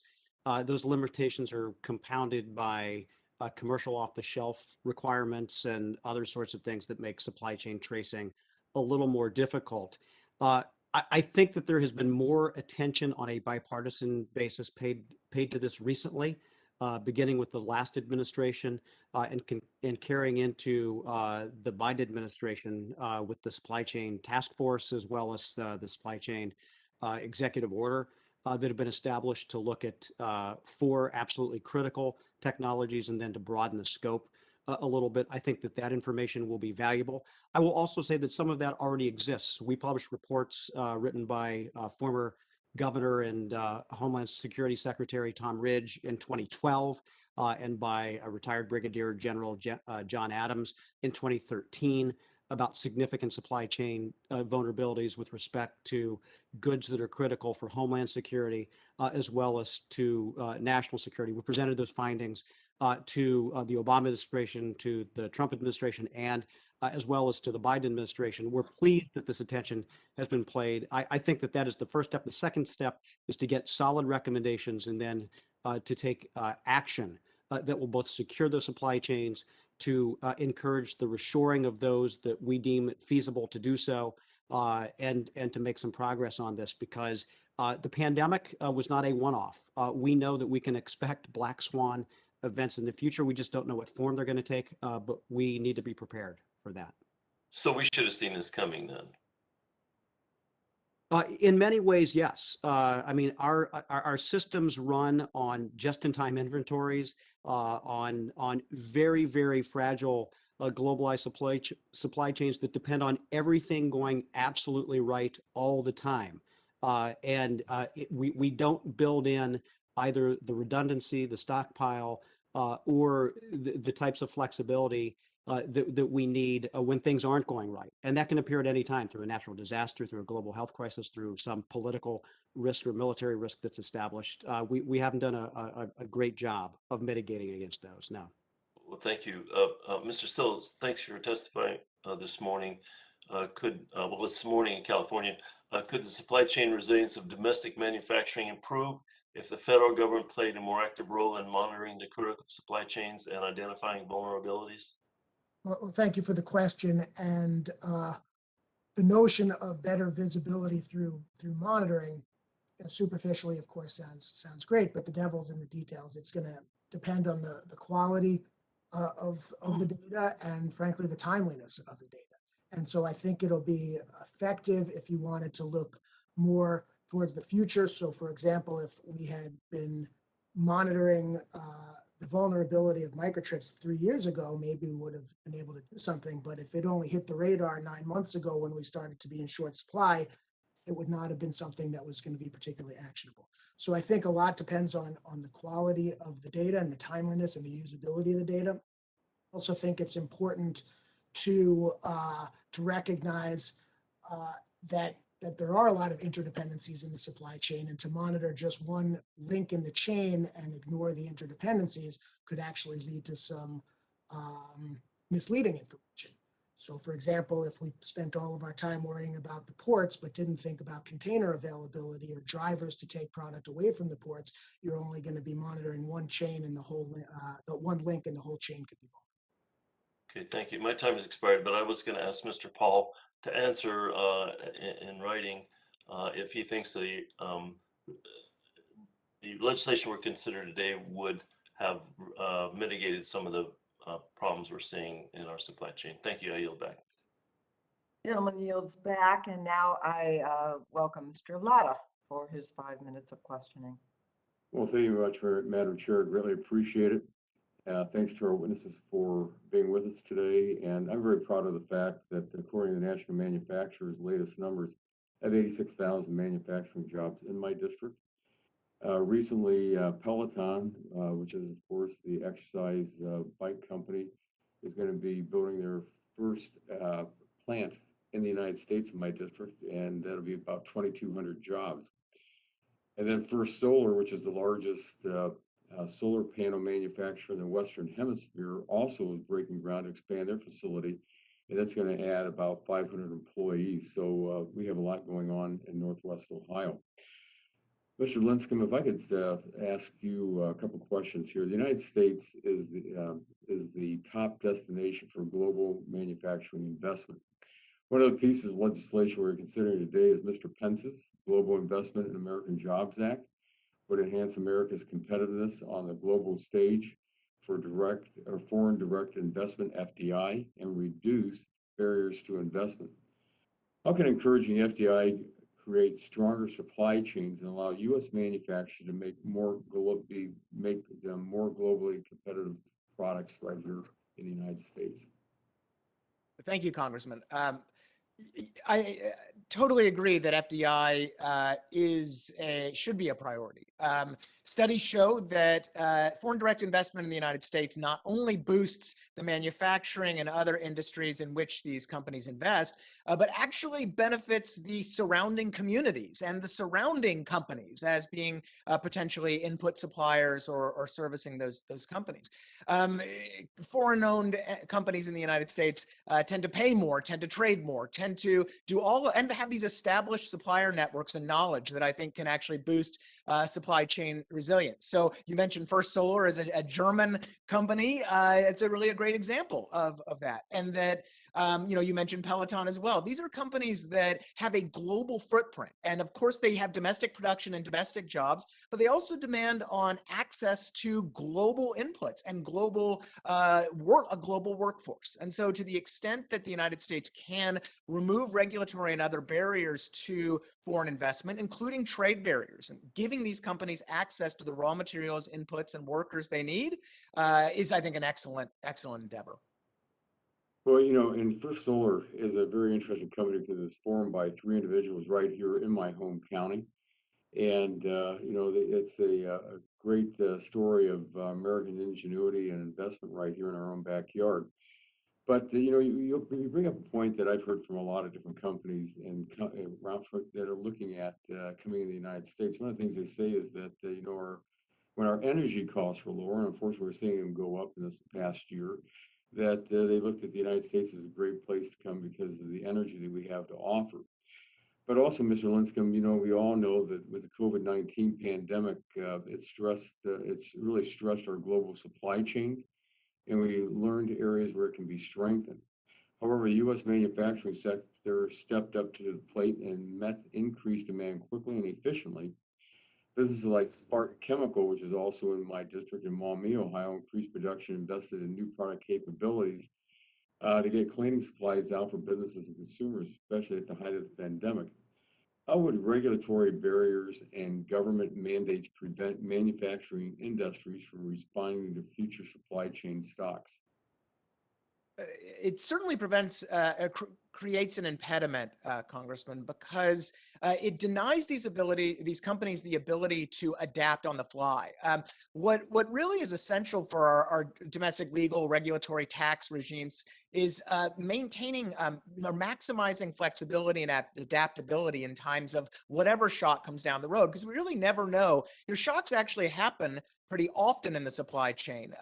And you never know what the next one's going to be. And in fact, I mentioned that USITC report from December of last year, and it said that in the medical goods space, one of the primary complaints for domestic manufacturers was having to try to navigate existing rules and regulations for certain types of medical goods. Now, look, of course, product safety is important, but at the same time, there has to be a consideration of how these types of regulations really inhibit our manufacturers from not only adapting, but from competing globally with manufacturers in China or anywhere else. Well, thank you very much, Madam Chair. My time is about to expire, and I'll submit my last question to the witness as we go forward. So thank you very much. I yield back. Thank you. The gentleman yields back. And Mr. Cardenas, you are recognized for 5 minutes. Thank you, Chairwoman Schakowsky and Ranking Member Bilirakis for having this important meeting. I just want to emphasize that we can't have a strong supply chain without the right workforce. And I've been engaged as a former small business owner myself. I was not a manufacturer, but I respect and appreciate that Southern California is one of the manufacturing juggernauts of the world. Even though it's only a subset of the state of California, we are dominant because of the workforce that we have. But this workforce is not matching today's environment. That's why I make sure that I'm constantly in touch with the manufacturing associations, manufacturers in my district, and I've actually brought them together with high schools and community colleges to make sure that they actually learn from each other and realize that there are jobs out there right now, good paying jobs that are not being filled because we have a mismatch problem. On any given day in America, anybody can look at the statistics. On any given day in America, there are just as many Americans looking for a job as there are job openings, give or take about the same. But what we have is a mismatch problem. And that means that we have people looking for work, but they're not matching well with the jobs that are being offered today. That's why I think it's very important that we make sure that at every level, at the local level, at the state level, and the federal level, that we recognize that we need to right size what we're teaching in our schools, how we're educating people, et cetera, for the jobs of today and tomorrow. For example, I have an expanding opportunity through Apprenticeships Act. The bill provides grants to serve participants from non-traditional apprenticeship populations with preference to women, people of color, veterans, those impacted by the youth or adult criminal justice system, and individuals who have barriers to employment. These are the kinds of things that we can and should do. A great country to look at in this manner is Germany. Germany is very innovative, but like America, we're very innovative, but if we don't pay attention to downline issues, we are going to have a mismatch, and we're going to have a lot of activity that's waiting to happen, but we don't have people to fill those jobs that are going to create that activity. So Mr. Seals, can you describe the challenges your company has faced when it comes to recruiting or hiring or retaining workers? And how do these challenges affect your manufacturing and your competitiveness? Thank you for the question, Congressman, and very well said. Your entire remarks were what I live all day long. There is that mismatch of those who are looking for work and the types of work that's being made available, and some does have to do with workforce development and training and making sure that America's youth are coming up with the right skills for the jobs of the future. And we do as a country need to address that. And then there's even a matter of today's current workforce deciding what type of work that they're interested in doing. And there are no easy answers. I think that we need to look at all options to make sure that we are encouraging, first of all, everybody to enter the workforce, and then to provide good opportunities with good career growth so that we can grow it. But you're right, we have openings at every level of our organization, from the simplest unskilled order filler in a distribution center up to engineers and IT folks and business analysts. And there's a shortage. If you go downstream 2 levels in my industry's channel, where you're at the independent repair shops, there's a huge shortage of automotive technicians. And it's a wonderful career. It could be a 6-figure career, but it still has the impressions of America's use of being a mechanic, of being a grease monkey, but it's literally being a technician of a very sophisticated computer. And so how do we overcome that? How do we get more people who are interested in associate's degrees and vocational training? This is a major issue for America, and you ask all the right questions. I don't have the right answers. Okay, well, thank you for doing what you do every single day and putting people to work and moving our economy in the private sector. And I think the government does have a role. I think that we should make sure that we enhance our apprenticeship programs. Again, I think Germany does that incredibly well. So they have a better right size fitting for their populace and what's going on in their economy. Mr. Paul, do you believe that apprenticeship programs could be improved in our country? I absolutely do. I identify myself with your remarks and those of Eric Sills as well, and I'll be happy to answer in a lengthier form, I guess, in a written submission, as I know we're at time. Okay, thank you so much, Madam Chairwoman. I yield back. Thank you. Thank you so much. I now recognize Mr. Guthrie for 5 minutes. Thank you, Madam Chair, for the recognition. I appreciate it. And one of the great announcements that was mentioned earlier for manufacturing is Blue Oval SK, which is Ford Motor Company. They're going to put their giga plant. It's going to be twice the size of the Tesla giga plant in Kentucky. So we're all excited, and my districts are excited to have them here. Mr. Linscomb, it's good that we're, as much as we regret not being in person, being in our districts before we have these hearings is helpful. This morning I was at a manufacturing plant and talking to a logician, and he was talking about the issue with California isn't just the 30 or 40 days it takes to unload the material. And hopefully yesterday the president was meeting so people get some of the work rules straightened out so we can get our ports more productive. And he said, it's not just the lack of truck drivers. He said, that's a problem. He said, but I can hire trucks to go pick up my stuff. He says, what takes about 30 to 35 days to get stuff off the ports is California, different than 49 other states, have truck regulations, that I could find a truck driver with a truck that's willing to go pick up my stuff, but a truck that you can drive in 49 other states, you can't drive into California. And also, we talked about German manufacturers as well.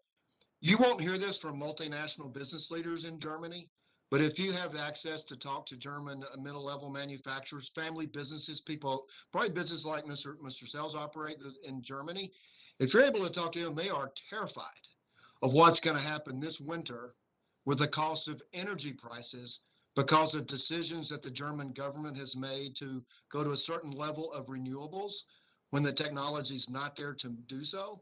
And these are real fears that are coming from German business leaders. So, Mr. Linscomb, have you heard about the issue with not truck drivers, just the type of trucks? And as we, as a Congress, are debating some things moving forward, all of us on this committee, Republicans and Democrats, want better and more manufacturing because it produces the best jobs. And I'm for more apprenticeships with Mr. Cardenas, as we talked about. But the problem is we're going to do other things that are going to counter the ability to manufacture in this country. Would you like to talk about the environmental requirements? So we want a cleaner environment, but just throwing out arbitrary standards is going to, there's some German business that are really terrified about their ability to survive this winter. Thank you, Congressman. Yes, I think even for a libertarian like me, I think there's obviously, I can say there's a role for the federal government ensuring that we have efficient cross-state border trade as well, and that regulatory impediments in one state don't prevent the free flow of interstate commerce, which is perfectly a constitutional authority in the federal government to examine. I'd note, however, also that, in the truck situation in the United States, we're having a chassis shortage of sorts, which chassis are what trucks hook up to. You put the container on the back of the chassis. Well, one of the reasons why we have this chassis shortage is that we've imposed 220% tariffs on chassis from China, which is the largest producer. Now, China, we can have our significant concerns about Chinese subsidies and the rest. But the problem is that U.S. trade remedies law doesn't allow us to consider in any way perhaps pausing during a shipping crisis, these types of tariffs. And truckers and logistics pros that probably haven't slept in 18 months routinely mention the chassis shortage and these tariffs affecting the situation. And so, this again is why I caution that while, nationalist policies sound great. It sounds easy to protect, subsidize workers and industries. But when the devil, as Mr. Sills said, is in the details. And occasionally quite often, you can end up doing more harm than good in these areas. I want to talk about, you mentioned, Mr. Linscomb, foreign direct investment. We have to be careful with that because a Toyota Camry is an American-built car. It's a Kentucky-built car. It's not in my district, but a lot of suppliers are. So would you talk about foreign direct investment with nations that share our values, and we have to continue to work together on that as well? Most definitely. The United States remains one of the largest destinations for FDI in the world. But to continue that top ranking, we really need to consider how our trade, regulatory, and other tax environments might discourage companies from locating here. You mentioned automotive. The South, of course, has had an explosion of automotive jobs and automotive plants over the years. But a lot of these foreign-owned companies depend on having unfettered access to other markets in either Japan or Europe or Mexico and Canada. And to the extent that government policy starts to thwart those types of voluntary cross-border transactions by companies, then people aren't going to invest here as much, and that's going to mean fewer jobs. Yes, thanks for that answer. My time's expired, Madam Chair. I'll go back. Chairman, Thank you're you. back, and now I recognize Congresswoman Dingell for her 5 minutes of questions. Thank you, Chairman Chakowski, for holding this important hearing. This subject's really one of the most important ones to me in this year, and to all of you for testifying today. The COVID-19 pandemic has laid bare the significant vulnerabilities in our domestic supply chain, and I think we all are recognizing that it's crucial we take immediate steps to address these issues. But this unprecedented crisis has reverberated across almost every sector of our economy and continues to impact American workers and consumers every day. From medical supply challenges that we saw during the pandemic to the ongoing semiconductor shortage, it's clear hardening our domestic supply chains is as much a national security issue as it is an economic issue. I want to discuss direct measures to ensure the security and resilience of our domestic supply chain, although I can't follow my colleague and friend, Mr. Guthrie, and not say I'm happy the auto companies are staying here. It was sad to lose some of them to Kentucky and Tennessee. So, and Mr. Liscombe, I appreciate your comments, but the fact of the matter is other countries really do support their industries, and it's important that our industries be supported by government too. So the backbone, I think, of the American manufacturing is the automobile sector, and we've all seen the devastating impact the semiconductor shortage has had on automotive manufacturers and their suppliers. This chip shortage has dealt a huge blow to auto workers in districts like mine that have significant numbers of auto-related jobs, not to mention negative impacts on consumers across the country. You may be familiar, all of you may be familiar with the CHIPS Act funding passed in the Senate, which includes $2 billion for semiconductor chips used by our auto industry. Over the past year, I keep raising the critical importance of improving this funding, and I've introduced identical legislation in the House. Mr. Sills, can you provide your thoughts on how funding in the CHIPS Act to increase American production of semiconductors would help support American manufacturing? Thank you for the question, Congresswoman. And I believe I did speak to it briefly earlier in this meeting that our industry is highly reliant on the that older chipset, that the $2 billion as part of the CHIPS Act. Legacy. I hate the word old. Me too. The legacy chips, and we have been dealing with the significant shock of having the shortages. As everyone's well aware, it has new vehicles mostly manufactured and now sitting on lots waiting to be finished because they don't have access to the chips. And that's devastating to the industry, but it's also very harmful to the consumer who, as I've said, needs the vehicles. It's caused increase pricing in used vehicles because they can't get the new vehicles, and it's created a surge in demand for maintenance of the existing vehicles because that's, again, how people go about their daily lives. So it was definitely laid bare through this, the importance of having stable and secure supply of these legacy chips. And so anything we can do to secure that, I think, is very beneficial, not just to the industry, but to the American consumer.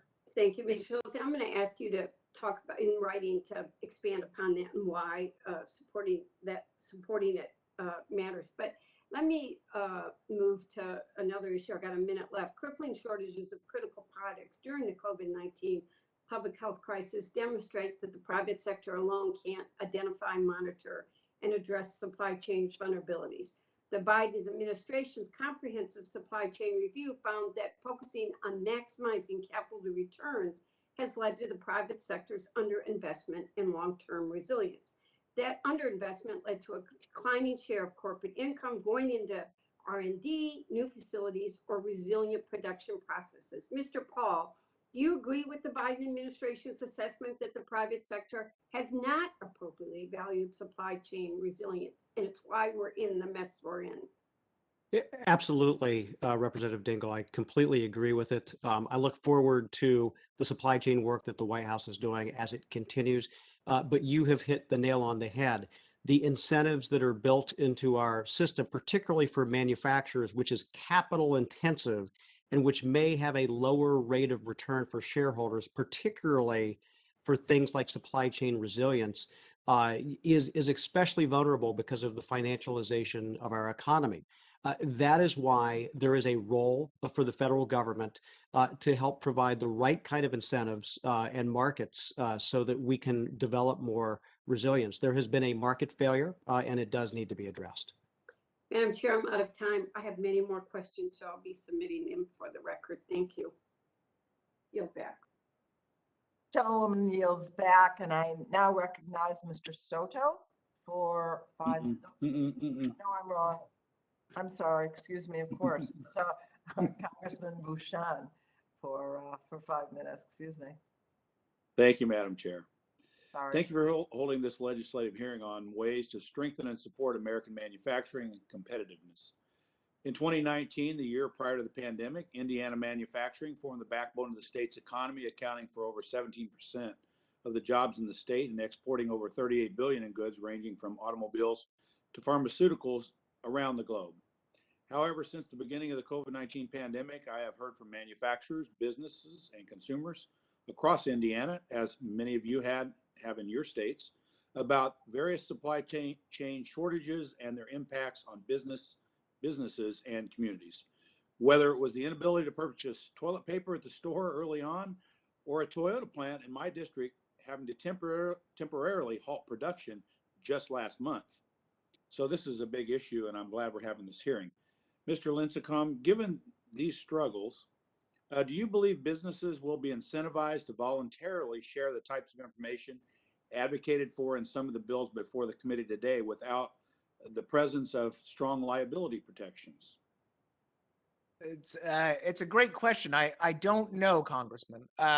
Quite frankly, you know, I left the law behind when I joined Cato a few years ago, but I can say this, that we already have some indications that companies are extremely hesitant to share proprietary supply chain information with the government without really strong protections, not merely on the liability side, but on the business confidential information and proprietary nature of this.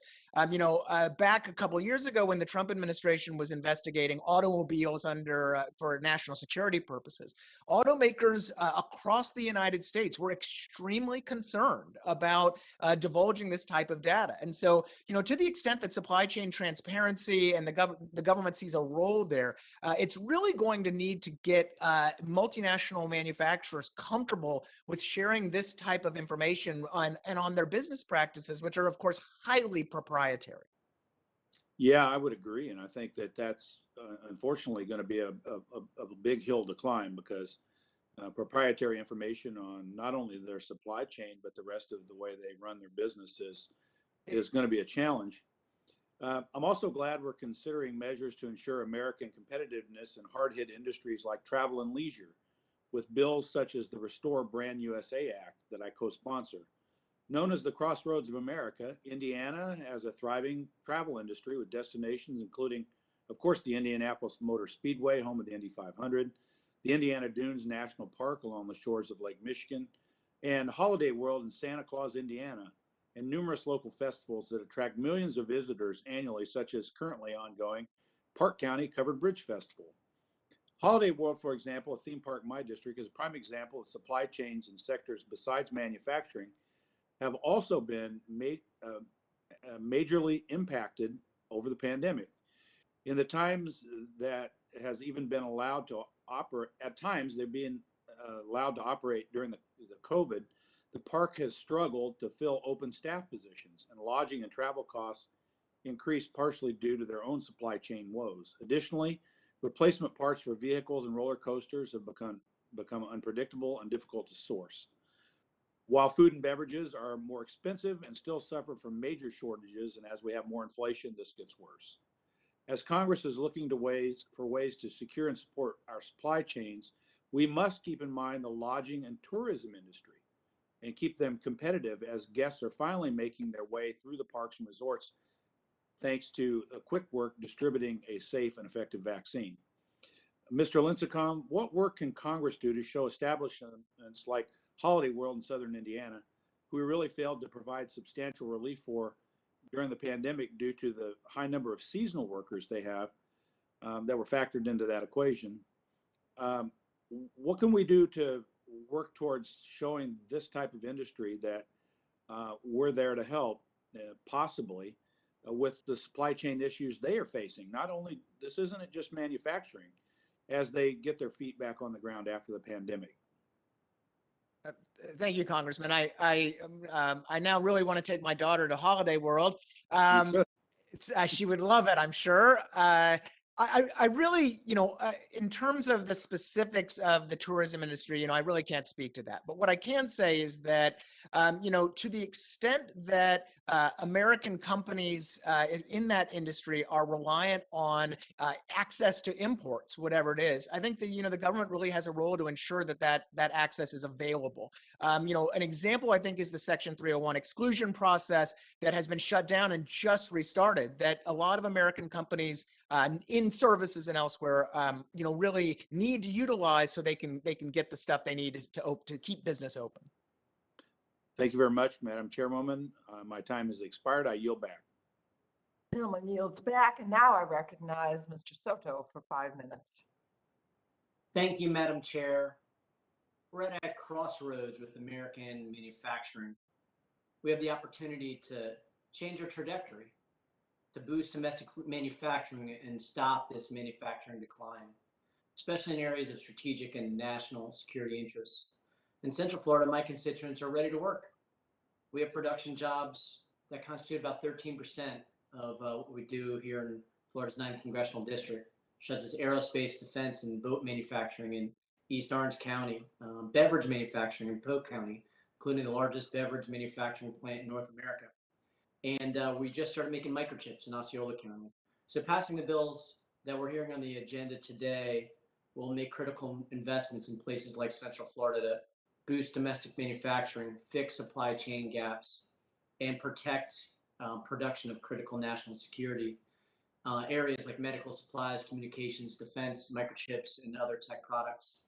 And as for Central Florida's top tourism industry, we rebounded fairly steady, boosted primarily by domestic tourism.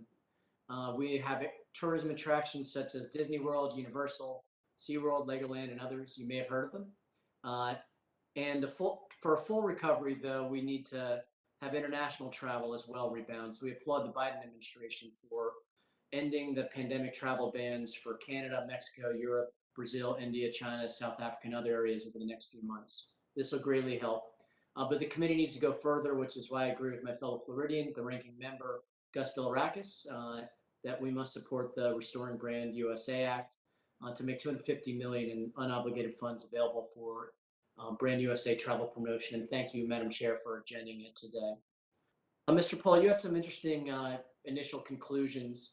We have our goals of boosting manufacturing and having a just transition to a green economy.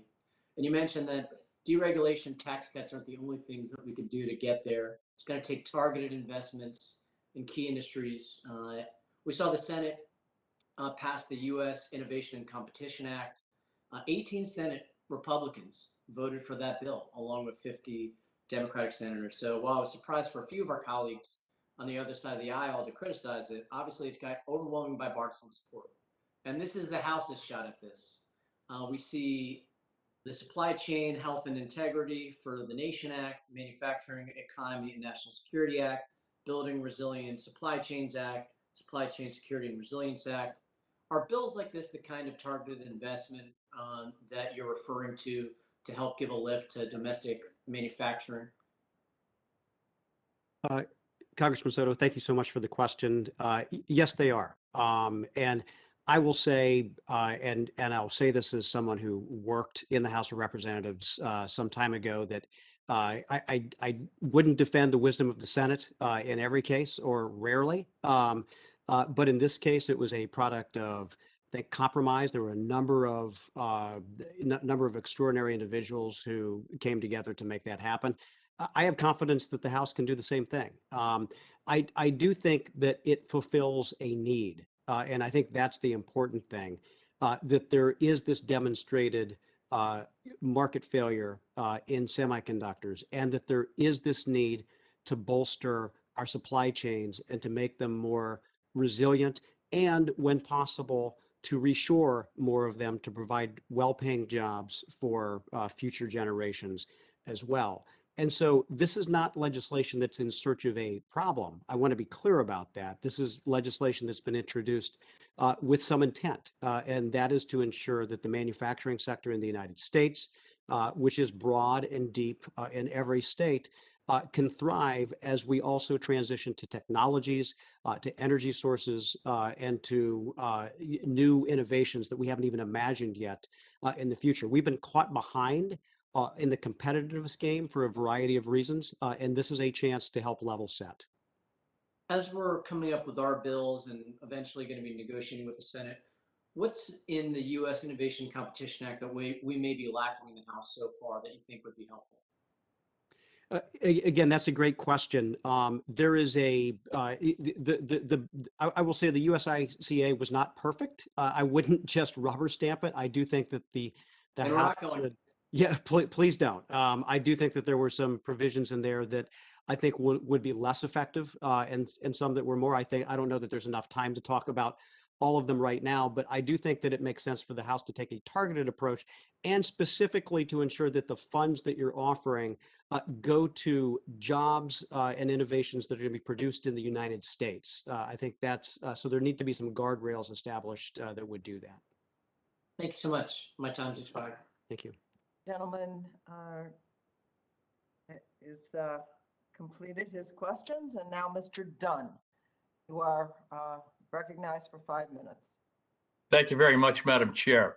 I appreciate the opportunity to discuss manufacturing competitiveness and supply chain resiliency today. We are all acutely aware of the ways in which the COVID lockdowns disrupted our supply chains and affected our constituents. Unfortunately, public policy never seems to get ahead of the impending everything shortage that we're hearing about every day. So I'm sure there will be more lessons learned in the coming months. In the wake of a global pandemic, it's more important than ever to ensure that we have a secure medical and pharmaceutical manufacturing industry, from PPEs to APIs to complex pharmaceuticals. Our time is short, and so I want to get right into the questions. Mr. Lincecum, you mentioned in testimony that the National Science Foundation data shows that private sector R&D expenditures have reached an all-time high by 2019 pre-pandemic, and I am certain we all want to stay on that track by ensuring the United States remains an attractive place to do business. Maintaining U.S. manufacturing competitiveness is going to rely on diversifying supply chains, lowering barriers to trade among the free world, public-private partnerships in the generic space, I think, and ensuring adversarial nations such as China do not continue to be sole source providers for basic and complex resources. So can you illuminate for us what led to the increased productivity of U.S. R&D expenditures, most especially as it relates to biotech and pharmaceutical industries prior to the pandemic? Thank you, Congressman. It'll be difficult to speak to how the biotech sector in particular. I will note a couple of things. Make it general then. Make it general. Well, I think that it's clear over the last, if you look at the trends, the private sector really has stepped up in terms of United States R&D. With U.S. R&D spending hitting for the first time ever 3% of GDP, this was primarily a private sector initiative, and driven, I think, by, as I mentioned, as when you lighten regulatory and tax, particularly corporate tax burdens, okay, that's where I was hoping you were going to go with this. We're talking about the tax. But studies show studies show that you have, with lighter corporate tax burdens, you have more innovation. You tend to have that. So, I'm so shocked. I'm so shocked. What specific, Mr. Lincecum again, what specific current regulatory barriers or trade barriers, regulatory or trade, do you think are the worst for our nation's manufacturing industry? Going back to the pharmaceutical space, for example, I think that we have a really tremendous opportunity to strengthen partnerships with Europe, which actually has a substantial, biotech industry as well. And there was a thing back when a little while ago called the TTIP that we were actually looking to harmonize lower trade barriers, harmonize regulatory barriers with Europe.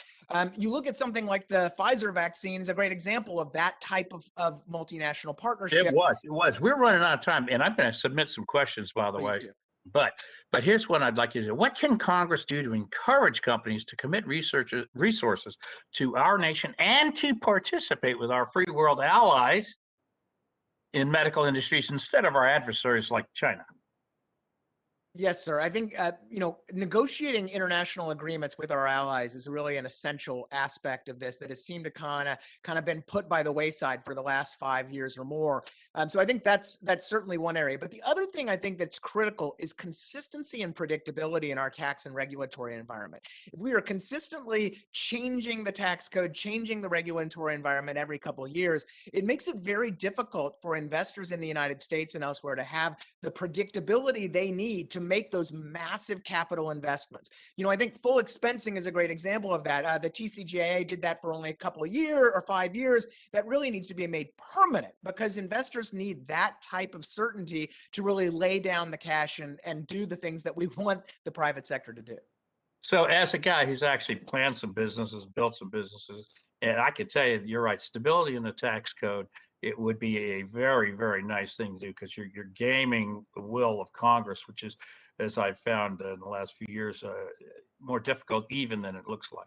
So with that, Mr. Lincicome, I don't have enough time left to ask any questions, so I'm just going to say thank you, and I will submit some questions in writing. Madam Chair, I yield back. The gentleman yields back, and Congresswoman Rice is recognized for 5 minutes. Thank you, Madam Chair. Ms. O'Connell, you mentioned in your, I don't know if you said this specifically in your oral statement, in your opening statement, but in your submitted written statement, you talked about how global supply chains are often opaque to private and public decision makers, which is a really frightening concept, especially when you go on to talk about the need for us to really invest in a system that has reliable resiliency. You talk about the 2021 Executive Order on America's Supply Chain, which stated that the United States needs resilient, diverse, and secure supply chains to ensure our economic prosperity and national security. And you go on to talk about how important it is for the US government to make the investments necessary to ensure that outcome. And you also say that businesses cannot be expected to shoulder the burden of this task without recompense. So I just want to, I think this idea of resiliency is so critically important. I think that what I'm hearing a lot of today, which is an agreement on both sides of the aisle, that we need to shore up supply chains in various different aspects, but the resiliency of those supply chains is incredibly important. So if you could just kind of expound on what your thoughts were in terms of going into whether it's research and development, investment in human capital, vocational schools, if you could just kind of expound on how important it is for the US government to invest in those aspects of supply chain and resiliency. Yes. So I think the biggest concern that I would have is the fact that we've accepted risk in all sorts of places, but we have no idea where they are. We're sort of flying blind, quite frankly. And we'll continue to be surprised, and resiliency will depend on creativity. And that's not to say that we'll always be able to muddle through, because I think under some circumstances, muddling through is just not going to cut it. And so I think the real priority is understanding what is the priority that needs to be protected. And then given that priority, understanding the supply chains that underpin that particular sector or that particular interest. And I think getting more insight into that would be crucial. Well, what would you, in your opinion, what are the top 3 areas that we need to focus on of national security importance, and then take it from there? So I think when people think of national security, they're thinking sort of the large, clear defense contractors like your Boeings, your Lockheeds, your Northrop Grummons. But nearly a quarter of DoD contracts by value go to small businesses. And when we have insight into subcontracts, nearly 40% also go into small businesses. So when I'm talking national security, the breadth and scope of what that means really touches across multiple sectors, and getting a handle on that and even trying to make that problem a little bit more tractable, I think would be sort of the first step. And also just to appreciate, when we say national security, I think people think of guns and missiles and fighter jets, but a lot of these national security interests have IT in, regular aerospace, just broadly covers a lot of different industries. And I think the breadth and scope of that, we just basically need to spend more effort in understanding it and then figuring out where we don't have that resiliency and try and build it into the system. So how can we do better? Or does this legislation get us there or on the right track? Or how can we make it better? What are your thoughts on that? I'm not a legislative analyst, so I will not comment on the particular legislation before you. I think that the critical thing, and of course I am an analyst, so my priority is we need to understand the problem, and just sort of investing money blindly might not produce the results that you're looking for. And having some clear insights on where that money could be most useful, I think would be incredibly important. Mr. Paul, your thoughts on that? Thank you for the question. I agree that we shouldn't throw money blindly. I do think it will take investment because there has been a market failure. There's not the right market incentives in place. Either the security of our country, resiliency is not like is a good that's hard to measure for profit-seeking companies. But I am encouraged by the steps that the White House, that the Senate, and the House may be prepared to do to move us in the right direction, because it does extend beyond these security goods. It goes to a lot of things that we take for granted as consumers or that we depend on as workers as well. Agreed. Thank you, Madam Chairwoman, and thank you to all the witnesses for coming today. Gentlelady yields back, and now Congresswoman Lesko, it is your 5 minutes. Thank you very much, Madam Chairman. I represent part of Arizona, and it will be the site of the new Taiwan Semiconductor Manufacturing Corporation will be in my district. And also, of course, on the other part of the Phoenix metropolitan area, Chandler, Intel in Chandler will be expanding their semiconductor chip manufacturing as well. I think that we can all agree that we have a major problem with our supply chains. And the question is, how do we fix it? One of my concerns is that there's a lot of legislation out there that wants to subsidize certain types of industries. Like, let's say there's a more priority on clean energy industries than maybe other supply chains that need help. And at the same time, in the same proposal, it's proposing higher taxes on these same corporations. So we want to give them federal money, but then we want to tax them more money, tax them more. There's the administration wants to ban mining of critical minerals that are needed for the manufacturing in the United States, and they want to squash production of oil and gas, energy in the United States. It doesn't make sense to me. And so, Mr. Lincombe, can you tell me if that makes sense to you? No, it certainly doesn't. Thank you, Congresswoman. And I think that one of the real concerns I have, aside from some of the incoherence of the approach, is that, if you look at the history of these subsidy programs, and I've delved into this a lot in my research, you see that there's really two big reasons for concern. The first is that a lot of times these subsidies end up being captured by large companies with the lobbying, legal, and financial resources to navigate and afford the process and to afford the subsidies conditions, whether it's Buy American rules or labor mandates or whatever. In fact, studies show that in past green energy subsidies, there's a strong connection between lobbying expenditures and loan amounts, and that most loans actually went to large businesses that didn't need government help and could have gotten private funding themselves. And the second concern is that there's a long history of these types of programs raising producers' costs and actually delaying, if not thwarting outright, prioritized government projects. So even subsidy recipients that successfully navigate the process end up bogged down in the bureaucratic details, or they have high costs that make them totally uncompetitive versus their global peers. And so, it's that type of unintended consequence that pervades a lot of past industrial policy. Thank you very much. And Dr. O'Connell, you and others at RAND are familiar with China's ambitions in artificial intelligence. I think autonomous vehicles will happen with or without US leadership. And my question to you is, how concerned are you that China will set the standard for AVs, thus compromising an important area of national and economic security for the United States? That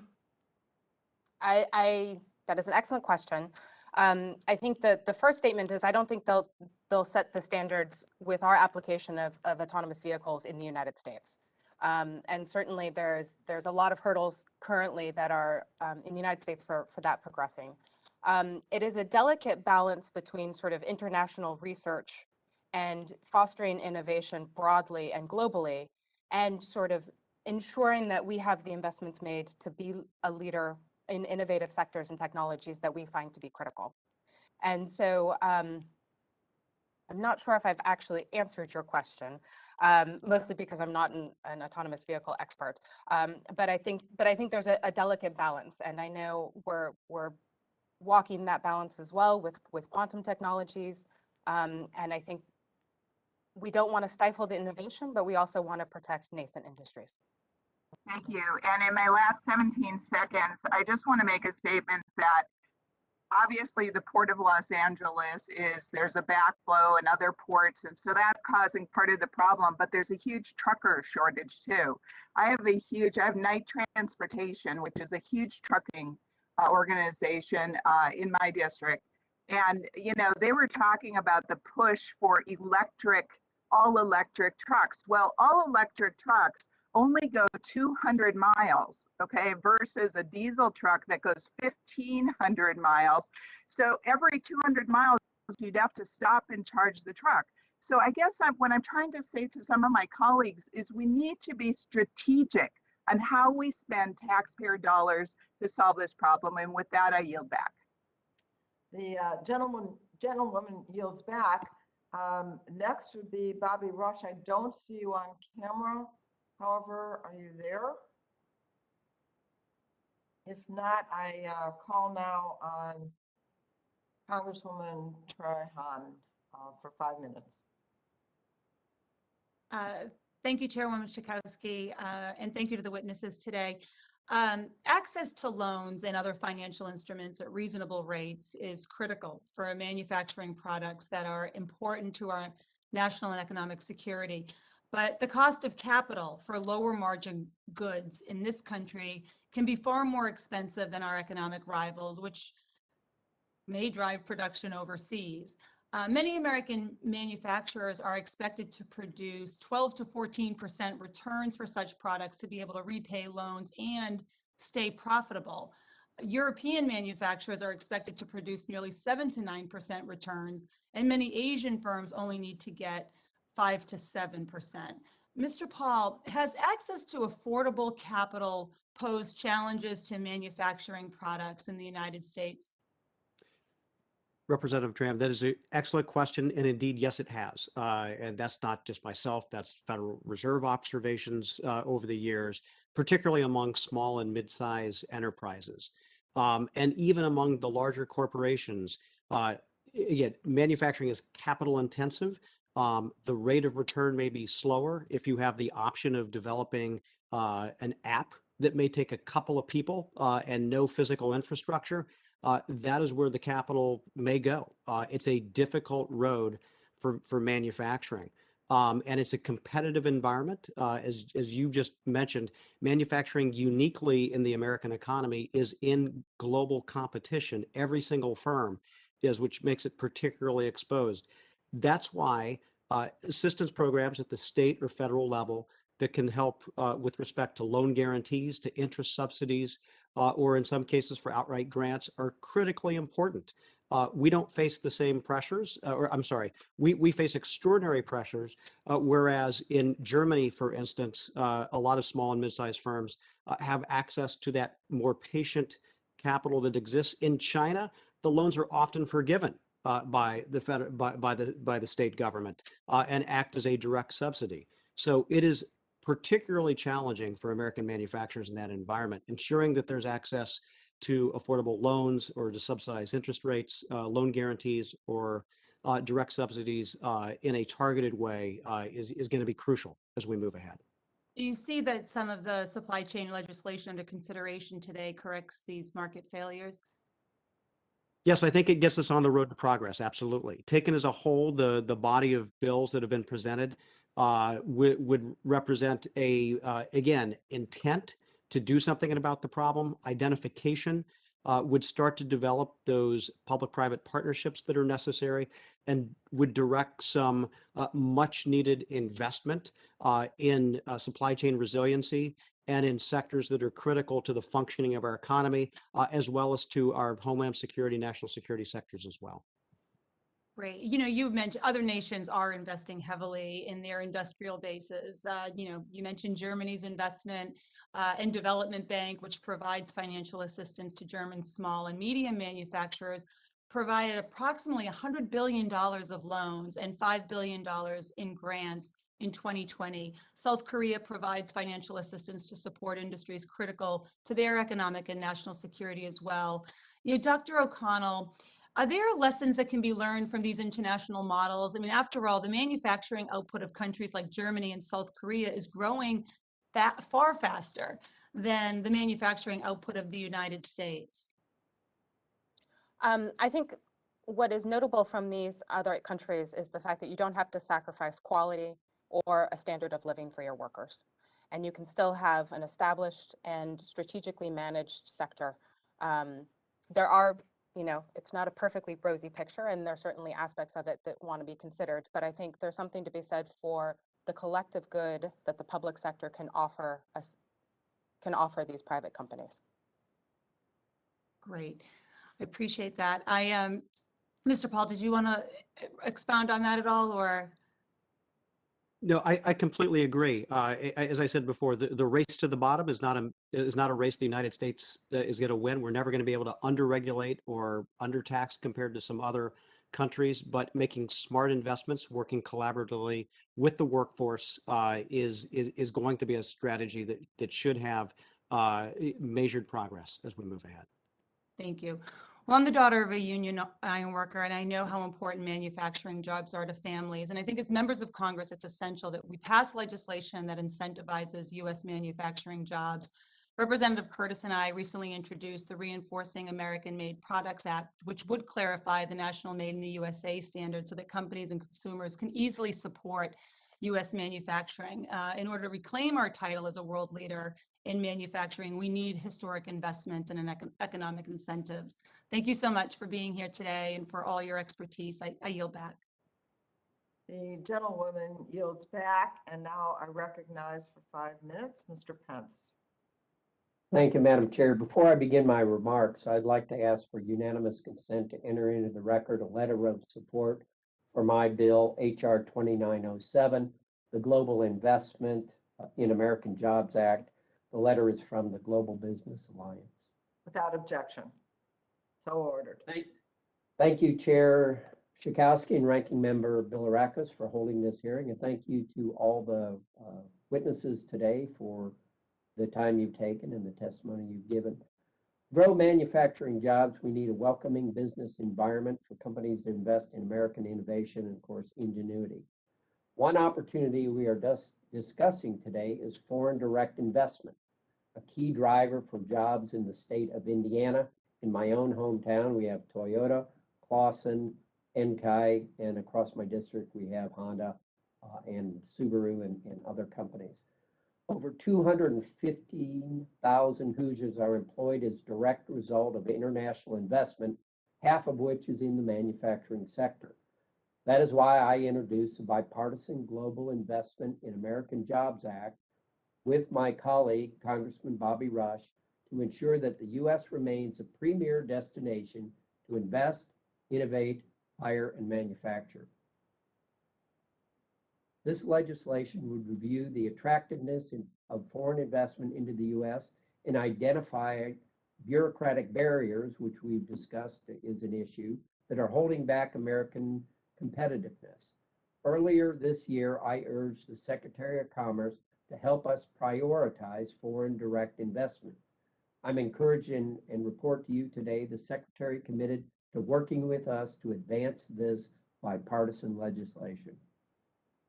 While I applaud the discussion today on addressing long-term strategies to improve our domestic manufacturing sector, we need to consider the underlying issues we are already dealing with today. Supply chains that are reliant on adversarial countries like China face steep delays and increased costs for necessary production materials. I will continue to champion initiatives to improve opportunities for manufacturing investment into the U.S., but before solving long-term outlooks, we need to address issues that are already facing U.S. consumers and producers right now. We saw some of the information that came out today from the government.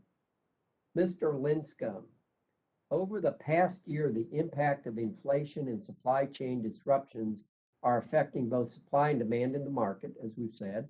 Month after month, job reports are indicating poor economic growth, as we all know. I'm concerned that we may be moving forward without accurately identifying the real cause of the problems in our economy.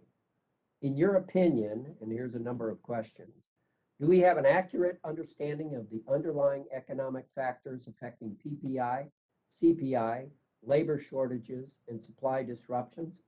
What if we are misidentifying the problem? What if the real issue is prolonged demand destruction and supply pricing manipulation by China in an OPEC-like model? Thank you, Congressman. It's a complex question. I would just say that I'm not very concerned about PPI and CPI, quite frankly. I am more concerned about labor shortages and what's causing that. It seems to me that has been a natural assumption, by myself included, that everybody who was in the labor force pre-pandemic is going to be in the labor force now. And it really doesn't seem like that's the case. And it seems that for whatever reason it is, whether it is early retirements or change in lifestyle or geographic mismatch or government payments that have given people the financial comfort and stability to stay home, it doesn't matter. But what it does appear to be the case is fewer workers now available. What if the jobs are disappearing as well? Like you've been to restaurants, they've reduced their hour, the number of seating. What if the jobs are actually disappearing as well because of demand? I'm concerned that demand is causing a lot of these problems, the reduction in demand. China may not be producing as much. Have we looked at that? Not that I'm aware of, Congressman. With that, I'm running out of time, and I wish I had more time to talk to you about it. Thank you again for holding this hearing. I yield back. The gentleman yields back. We have one more Republican who is on the subcommittee, Mr. Armstrong, who will be next, and then we're going to move to people who have waved on. So, Mr. Armstrong, you have 5 minutes. Thank you, Madam Chair. I'm going to start with a couple specific questions and then just have some general comments. That's what's nice about getting to go towards the end.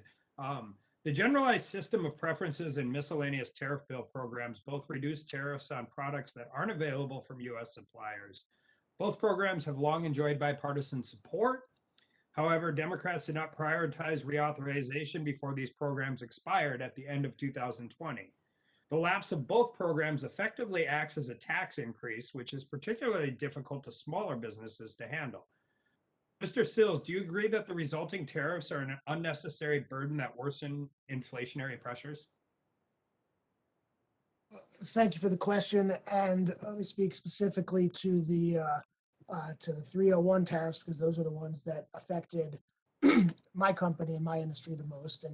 And while perhaps the intent was to make America more competitive by making imports more expensive, I do not believe it had the intended effect. I believe that the vast majority of the cost of those tariffs were borne by the American importers and not by the Chinese companies. And speaking for myself, but I think I can also fairly speak for a lot of my peers in the industry, we passed those tariffs on. And so ultimately it ended up at increases at the cash register. I do not believe it caused much, if any, reshoring. It perhaps created a certain amount of shifting of production from China to other low-cost countries, but I don't believe that it had the intended consequences. I believe it really mostly just increased costs. I think Mr. Lincecum is agreeing with you, so I'm going to ask him the same question. Yes, I'm definitely going to ditto everything that Mr. Sills said. That's certainly confirmed by my research as well. Now, specifically on GSP and the miscellaneous tariff bill, these are relatively narrow programs in the sense of causing macro effects like inflation, right? But they do affect small businesses, particularly those that are reliant on these products and have come to at least expect the resumption of GSP in the miscellaneous tariff bill, which usually happens. But, Congress has a way of taking these programs, I think, for granted because they're not huge programs, but they do affect a lot of small businesses in the United States. And certainly I think reauthorization is indeed appropriate. Well, and for me, I mean, I represent a state that essentially doesn't have large businesses, right? It's North Dakota. It's all small businesses. We're the geographic center of North America. We produce a lot of things we don't consume here. We want to get them out. And that's kind of my point to this, right? Like even pre-pandemic, when you start looking at supply chain, I'm old enough to remember when we cared about the cost of prescription drugs, not where they were sourced from. Steel, perfect example, dealing with tariffs. Obviously, there's a lot of bad actors in the steel trade flooding the market, dealing with those issues. We have steel companies ramping up in the US. We obviously want to buy American, but for example, essentially Turkey is the only place that makes real pipeline steel. So in the process of trying to shore up our domestic supply and all of that, how do we deal with the situation where we're not capable of producing it? I mean, and this isn't a matter of higher costs or lower costs, right? These are oil pipeline companies. They'll pay to put it in the ground. They just couldn't get it. Like they physically couldn't get it. They couldn't work the waiver provisions. And Mr. Lincecum, you had said something earlier about when we do these incentives and deal with this, about only really large companies are able to navigate the bureaucratic landmines that exist to do this. They have whole floors of companies of compliance officers and lawyers where smaller businesses take the hit. But I think we also have to view this in a way of like what is made in America and how that works. I think USMCA actually got a bunch of this right. Ford Expeditions are made in Mexico. Toyota Tundras are made in Michigan. The parts come from everywhere all over the world. And we have to be able to deal with that, not only in being able to get them quickly, but also to be able to get them and have a redundancy set in place and make American companies competitive. And I just often find that when we try and put a government program in place or a government regulation in place, we do the exact opposite of what we're trying to do. That was a lot. It's towards the end. Do you have any comments? And then I would ask Mr. Actually, I'm going to ask Mr. Sills that. You haven't got to talk as much today. So, and you're the one who does this on the ground every day. So. I'm not sure what is the question. Just open-ended. That's a comment on whatever you want for the last 4 seconds. I am out of time. I'm sorry. It's too open-ended. I'd rather not speak to it. Thank you.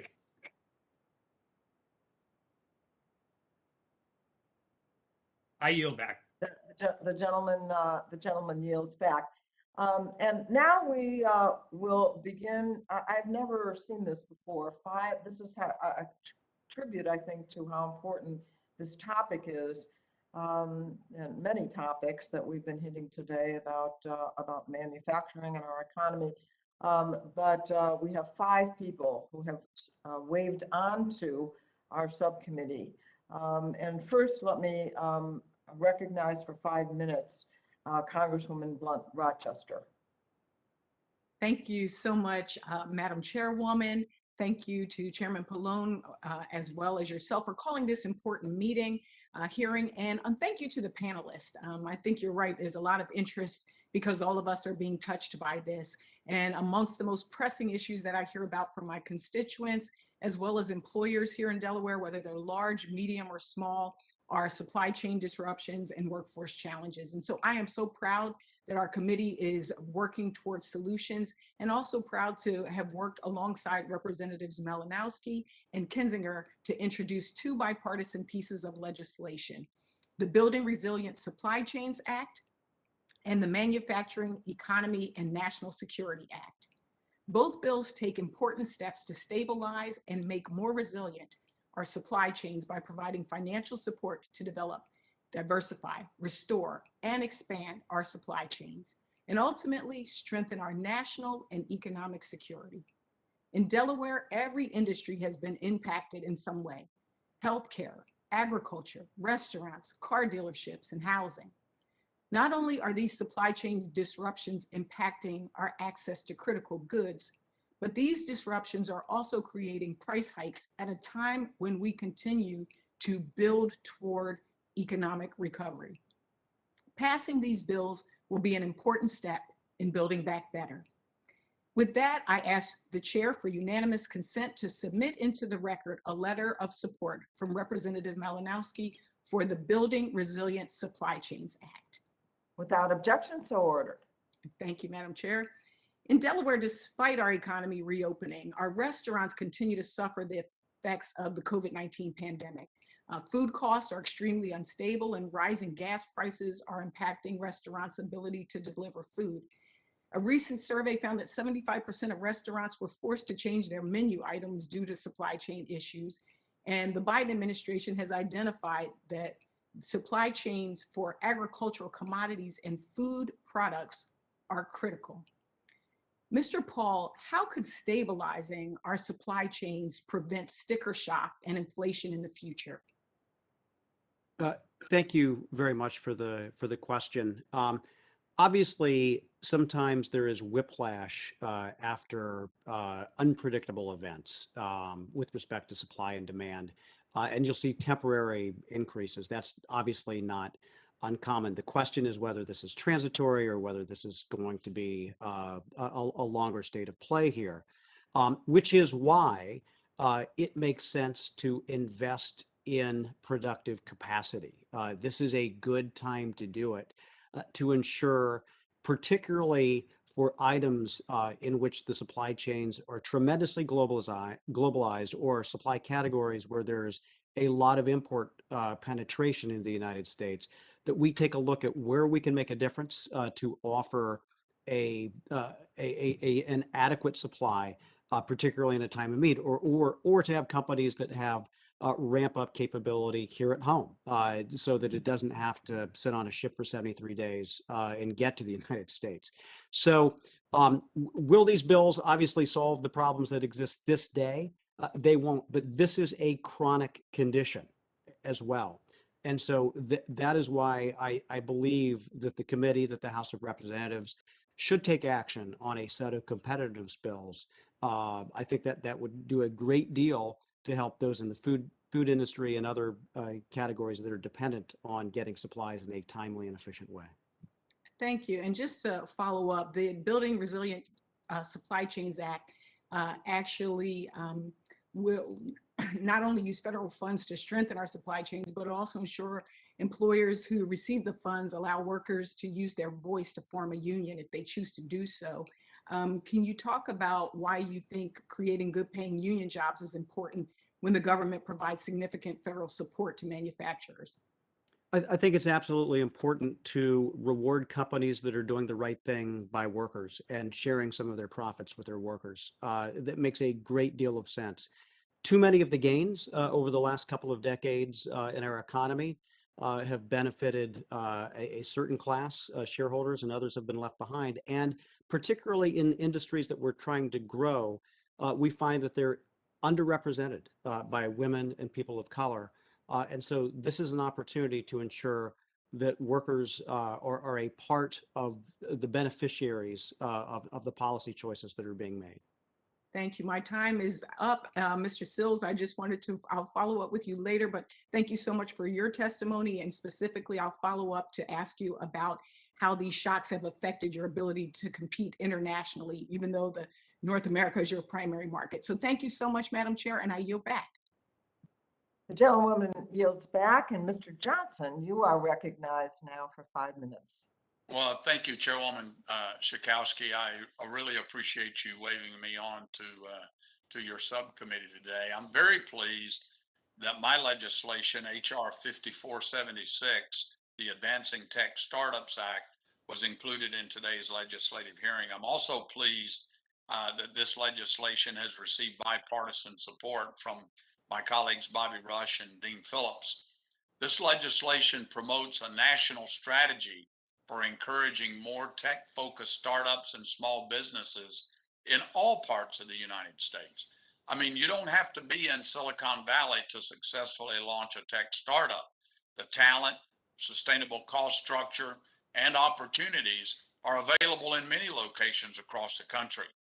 Specifically, HR 5476 requires the Secretary of Commerce, in coordination with the heads of other appropriate federal agencies, to conduct a study within 2 years on the impact of technology startup companies on the United States economy. This study must establish a list providing descriptions and the locations dedicated to the creation, development, and growth of tech startups, in addition to a list detailing the activities of public-private partnerships focused on promoting tech startups. Furthermore, this study requires the development of a comprehensive list of federal agencies asserting jurisdiction over entities and industry sectors dedicated to the creation and growth of all tech startups, and to also identify all federal rules and regulations as they relate to states, cities, or geographic areas committed to the creation of technology startup companies. This information can really help identify barriers that may hinder technology and small business startups from taking root all across the country. Additionally, in order to identify emerging risks, long-term trends, and to assess the severity of risks posed to relevant marketplaces and supply chains, this study must also include a survey of relevant marketplaces and supply chains impacting the creation, growth, and development of technology startups. As we all know and are continuing to experience, the pandemic has served as a painful lesson about the importance of creating products, supply chains, and intellectual capital right here at home. We can't rely on China or anyone else, and we don't need to. While we must ensure our supply chains are resilient in a global economy, we must also be self-sufficient in critical areas, and it's time to fully unleash the American spirit of innovation and entrepreneurship across the entire United States. As I mentioned, you don't have to be in Silicon Valley to successfully launch a tech startup. Some of my colleagues on both sides of the aisle may already know that both Columbus and Cincinnati were named in Forbes' list of top 10 rising cities for startups.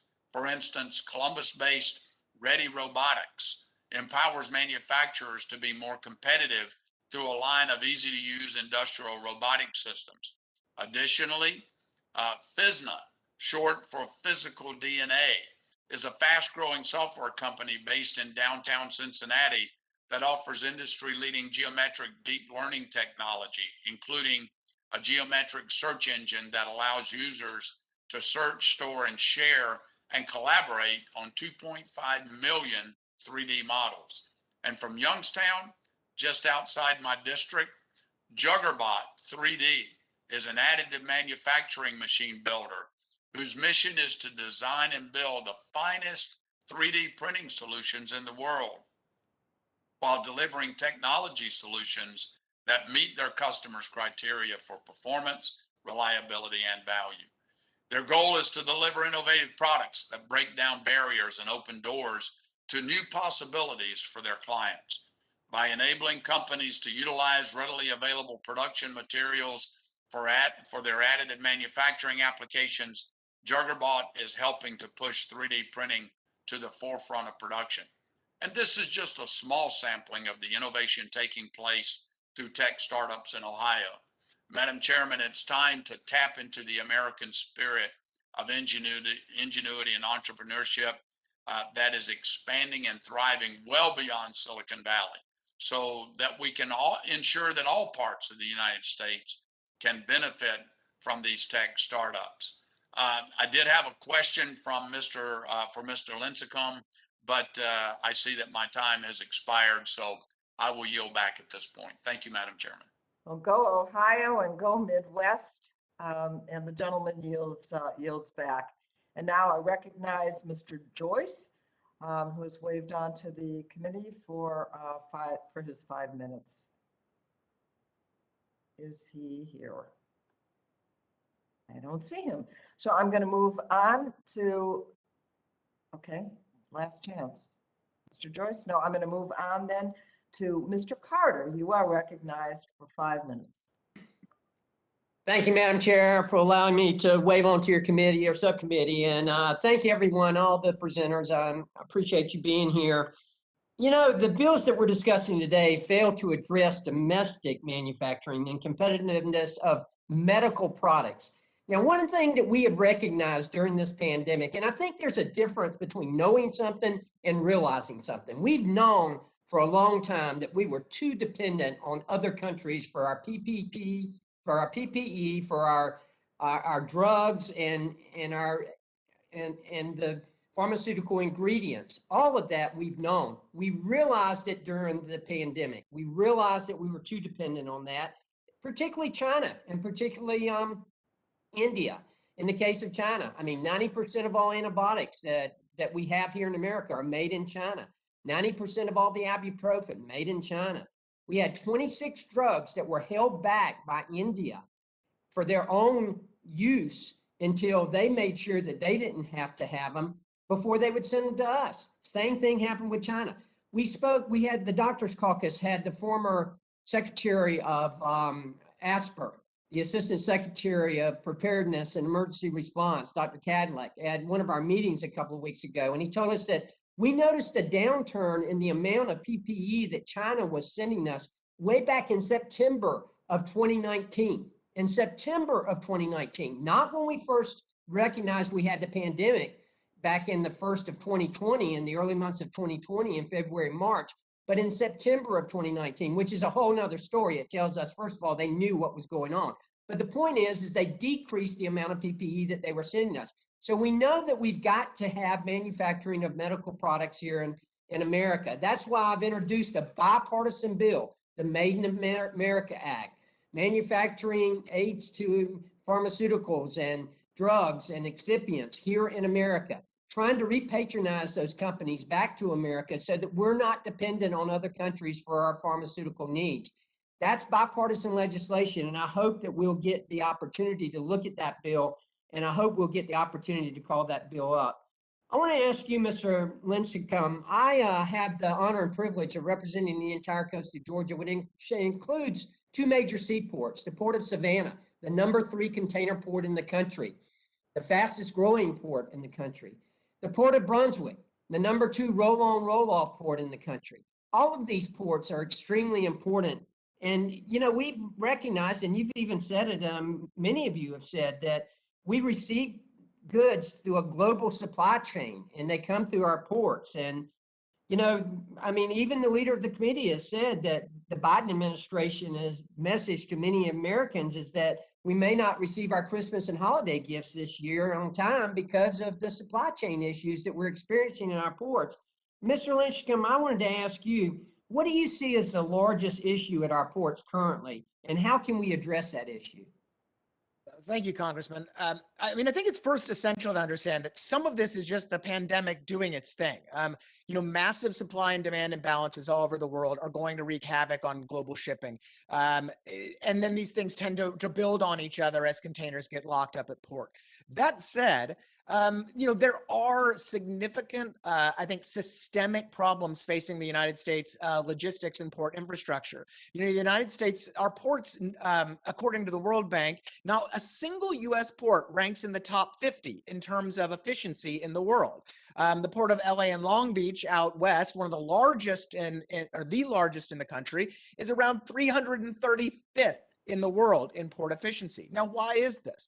Well, if you actually start digging into the issues, you see, well, one of the reasons is that port unions over the years have opposed automation of U.S. ports and have specifically demanded that they not be as efficient and productive as possible. U.S. maritime laws, the Jones Act and other things, make dredging ports prohibitively costly. And they also push coastwise shipping. So, for example, bringing oranges from Florida to Boston, they push that onto our highways, further clogging up trucking capacity. It's those type of long-term systemic issues, along with our trade rules, I mentioned the chassis tariffs, that we really need to think about for the next potential supply chain crisis. And this is about maximizing efficiency and flexibility, not just picking winners and losers in the market. Well, you're absolutely right, and I appreciate that. And also the regulations that we have to go through. We're dredging the Savannah Port right now, the Savannah Harbor Expansion Project. Started it in 1996. China has started and completed 3 ports since that time period. So that's a big problem too. And I'm out of time, Madam Chair, and I yield back. The gentleman yields back, and last but not least, I recognize as a wave on to this great subcommittee, Mr. Kinzinger for 5 minutes. Thank you, Madam Chair, and to the witnesses, thank you for being with us, and Chairwoman, thank you for allowing me to wave on. As the spread of COVID-19 began accelerating, the U.S. quickly came to understand just how debilitating some of our overlooked or under-addressed supply chain vulnerabilities had become. My office spent 14 months developing and consulting with experts, culminating in the introduction of bipartisan legislation, which is the Made in the Americas Act, to address these national security issues posed by countries of concern. This bold and ambitious legislation takes many of the painful lessons we learned from the pandemic and aims to strengthen the security of our nation and our economy. While my original bill is not being considered today, my Means Act, which aims to accomplish much of the same. The Means Act would provide financial tools to manufacturers operating in countries of concern to move their manufacturing operations to the United States, or when it would be financially impossible, to other allied nations or key partners. Whether it's China threatening to withhold life-saving goods from the U.S. in the middle of a pandemic, or the record number of freighters waiting off the coast for entry to port, it's clear that action's needed. A legislative hearing of these bills represents a major step in addressing these challenges. I believe my colleagues would agree that these bills are not yet perfect, and each measure would require further negotiations and consultations with stakeholders and experts. But I'm proud of the work each office has done to this point. I look forward to keeping up the momentum through Congress.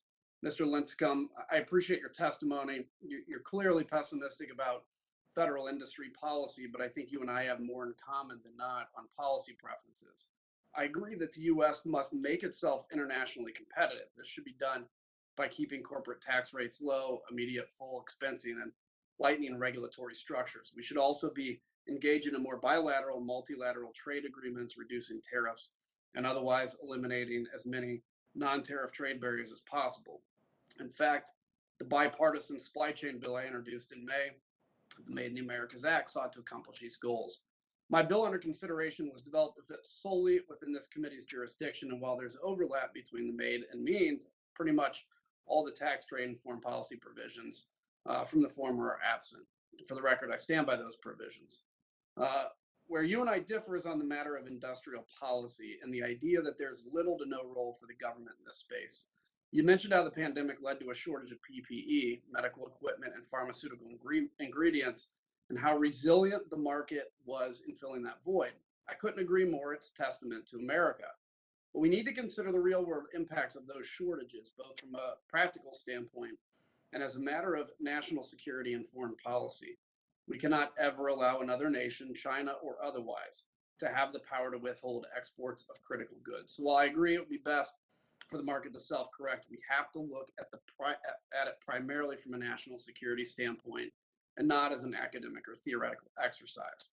The federal government's primary role is to protect its citizens from foreign threats. Let me ask you, do you happen to know by chance how many Americans died because we didn't have enough masks, ventilators, cleaning products, drugs? No, Congressman. Yeah, I don't think that's a figure anyone can have. And I think the point is we can all agree that the answer is definitely too many. We're not looking to one-up these market corrections. We're looking to provide tools to replicate them for other critical goods, particularly those related to critical infrastructure. Because major supply chain shocks cost lives. And another And in order to preserve life, we have to be proactive and not reactive. The rate at which China's cornering the markets, ranging from rare earth minerals to semiconductors to industrial chemicals, combined with the strained nature of our bilateral relationship, is making a future crisis increasingly likely. So when we've seen such major vulnerabilities in certain supply chains, we can't stand idly by putting all our faith in purely just market-driven forces. Let me close that by saying I don't mean to be adversarial. You're clearly well informed on these matters and we agree on a lot. We just simply differ on a few approaches. So I'd like to ask you, are you willing to work with my office to make any improvements to the policy proposals under consideration today and have an open conversation? Yes, Congressman, of course, I'm happy to help. Of course, again, Cato does not specifically lobby on specific pieces of legislation, but in terms of the principles and the ideas, I'm happy to lend my knowledge. Excellent. Well, Madam Chair, I've got some more, but we're coming up on 20 seconds left, so I'll yield that back. Thank you to everybody for being here. I thank the gentleman who yields back, and I want to now just give a really big shout out and thank you to our witnesses. I'm on a number of committees and subcommittees and rarely see 5 individuals actually asked to wave onto a conversation like this. I want to see if my ranking member just wants to say a few closing words of thanks as well. Well, I just want to say thank you, Madam Chair. I want to thank the presenters, of course, and all the members who stayed on with this, and also the people that waved on. Thanks for your patience, and I think it was very productive. So appreciate you holding the hearing. And with that, I yield back. The other thing I just want to say to the witnesses, this was incredibly bipartisan also in most situations. And so there are a number of bills that we're considering, and hopefully we will have your support and help and advice as we move forward. I want to remind all members that pursuant to committee rules that they have 10 days to submit additional questions for the record. And I want to say to the witnesses, we ask you that those inquiries that are clearly going to come to you, people refer to them. I've never seen 5 minutes also go by as fast as in this particular hearing that we've had. So you're going to get questions, and we're asking that these questions be answered by the witnesses who have appeared as quickly as possible. With that, let me just say that we do have to submit for the record 3 letters, a letter from the Premier Healthcare Alliance, a letter from the USA Travel Association, and without objection then, that would be so ordered. And at this time, the subcommittee is adjourned.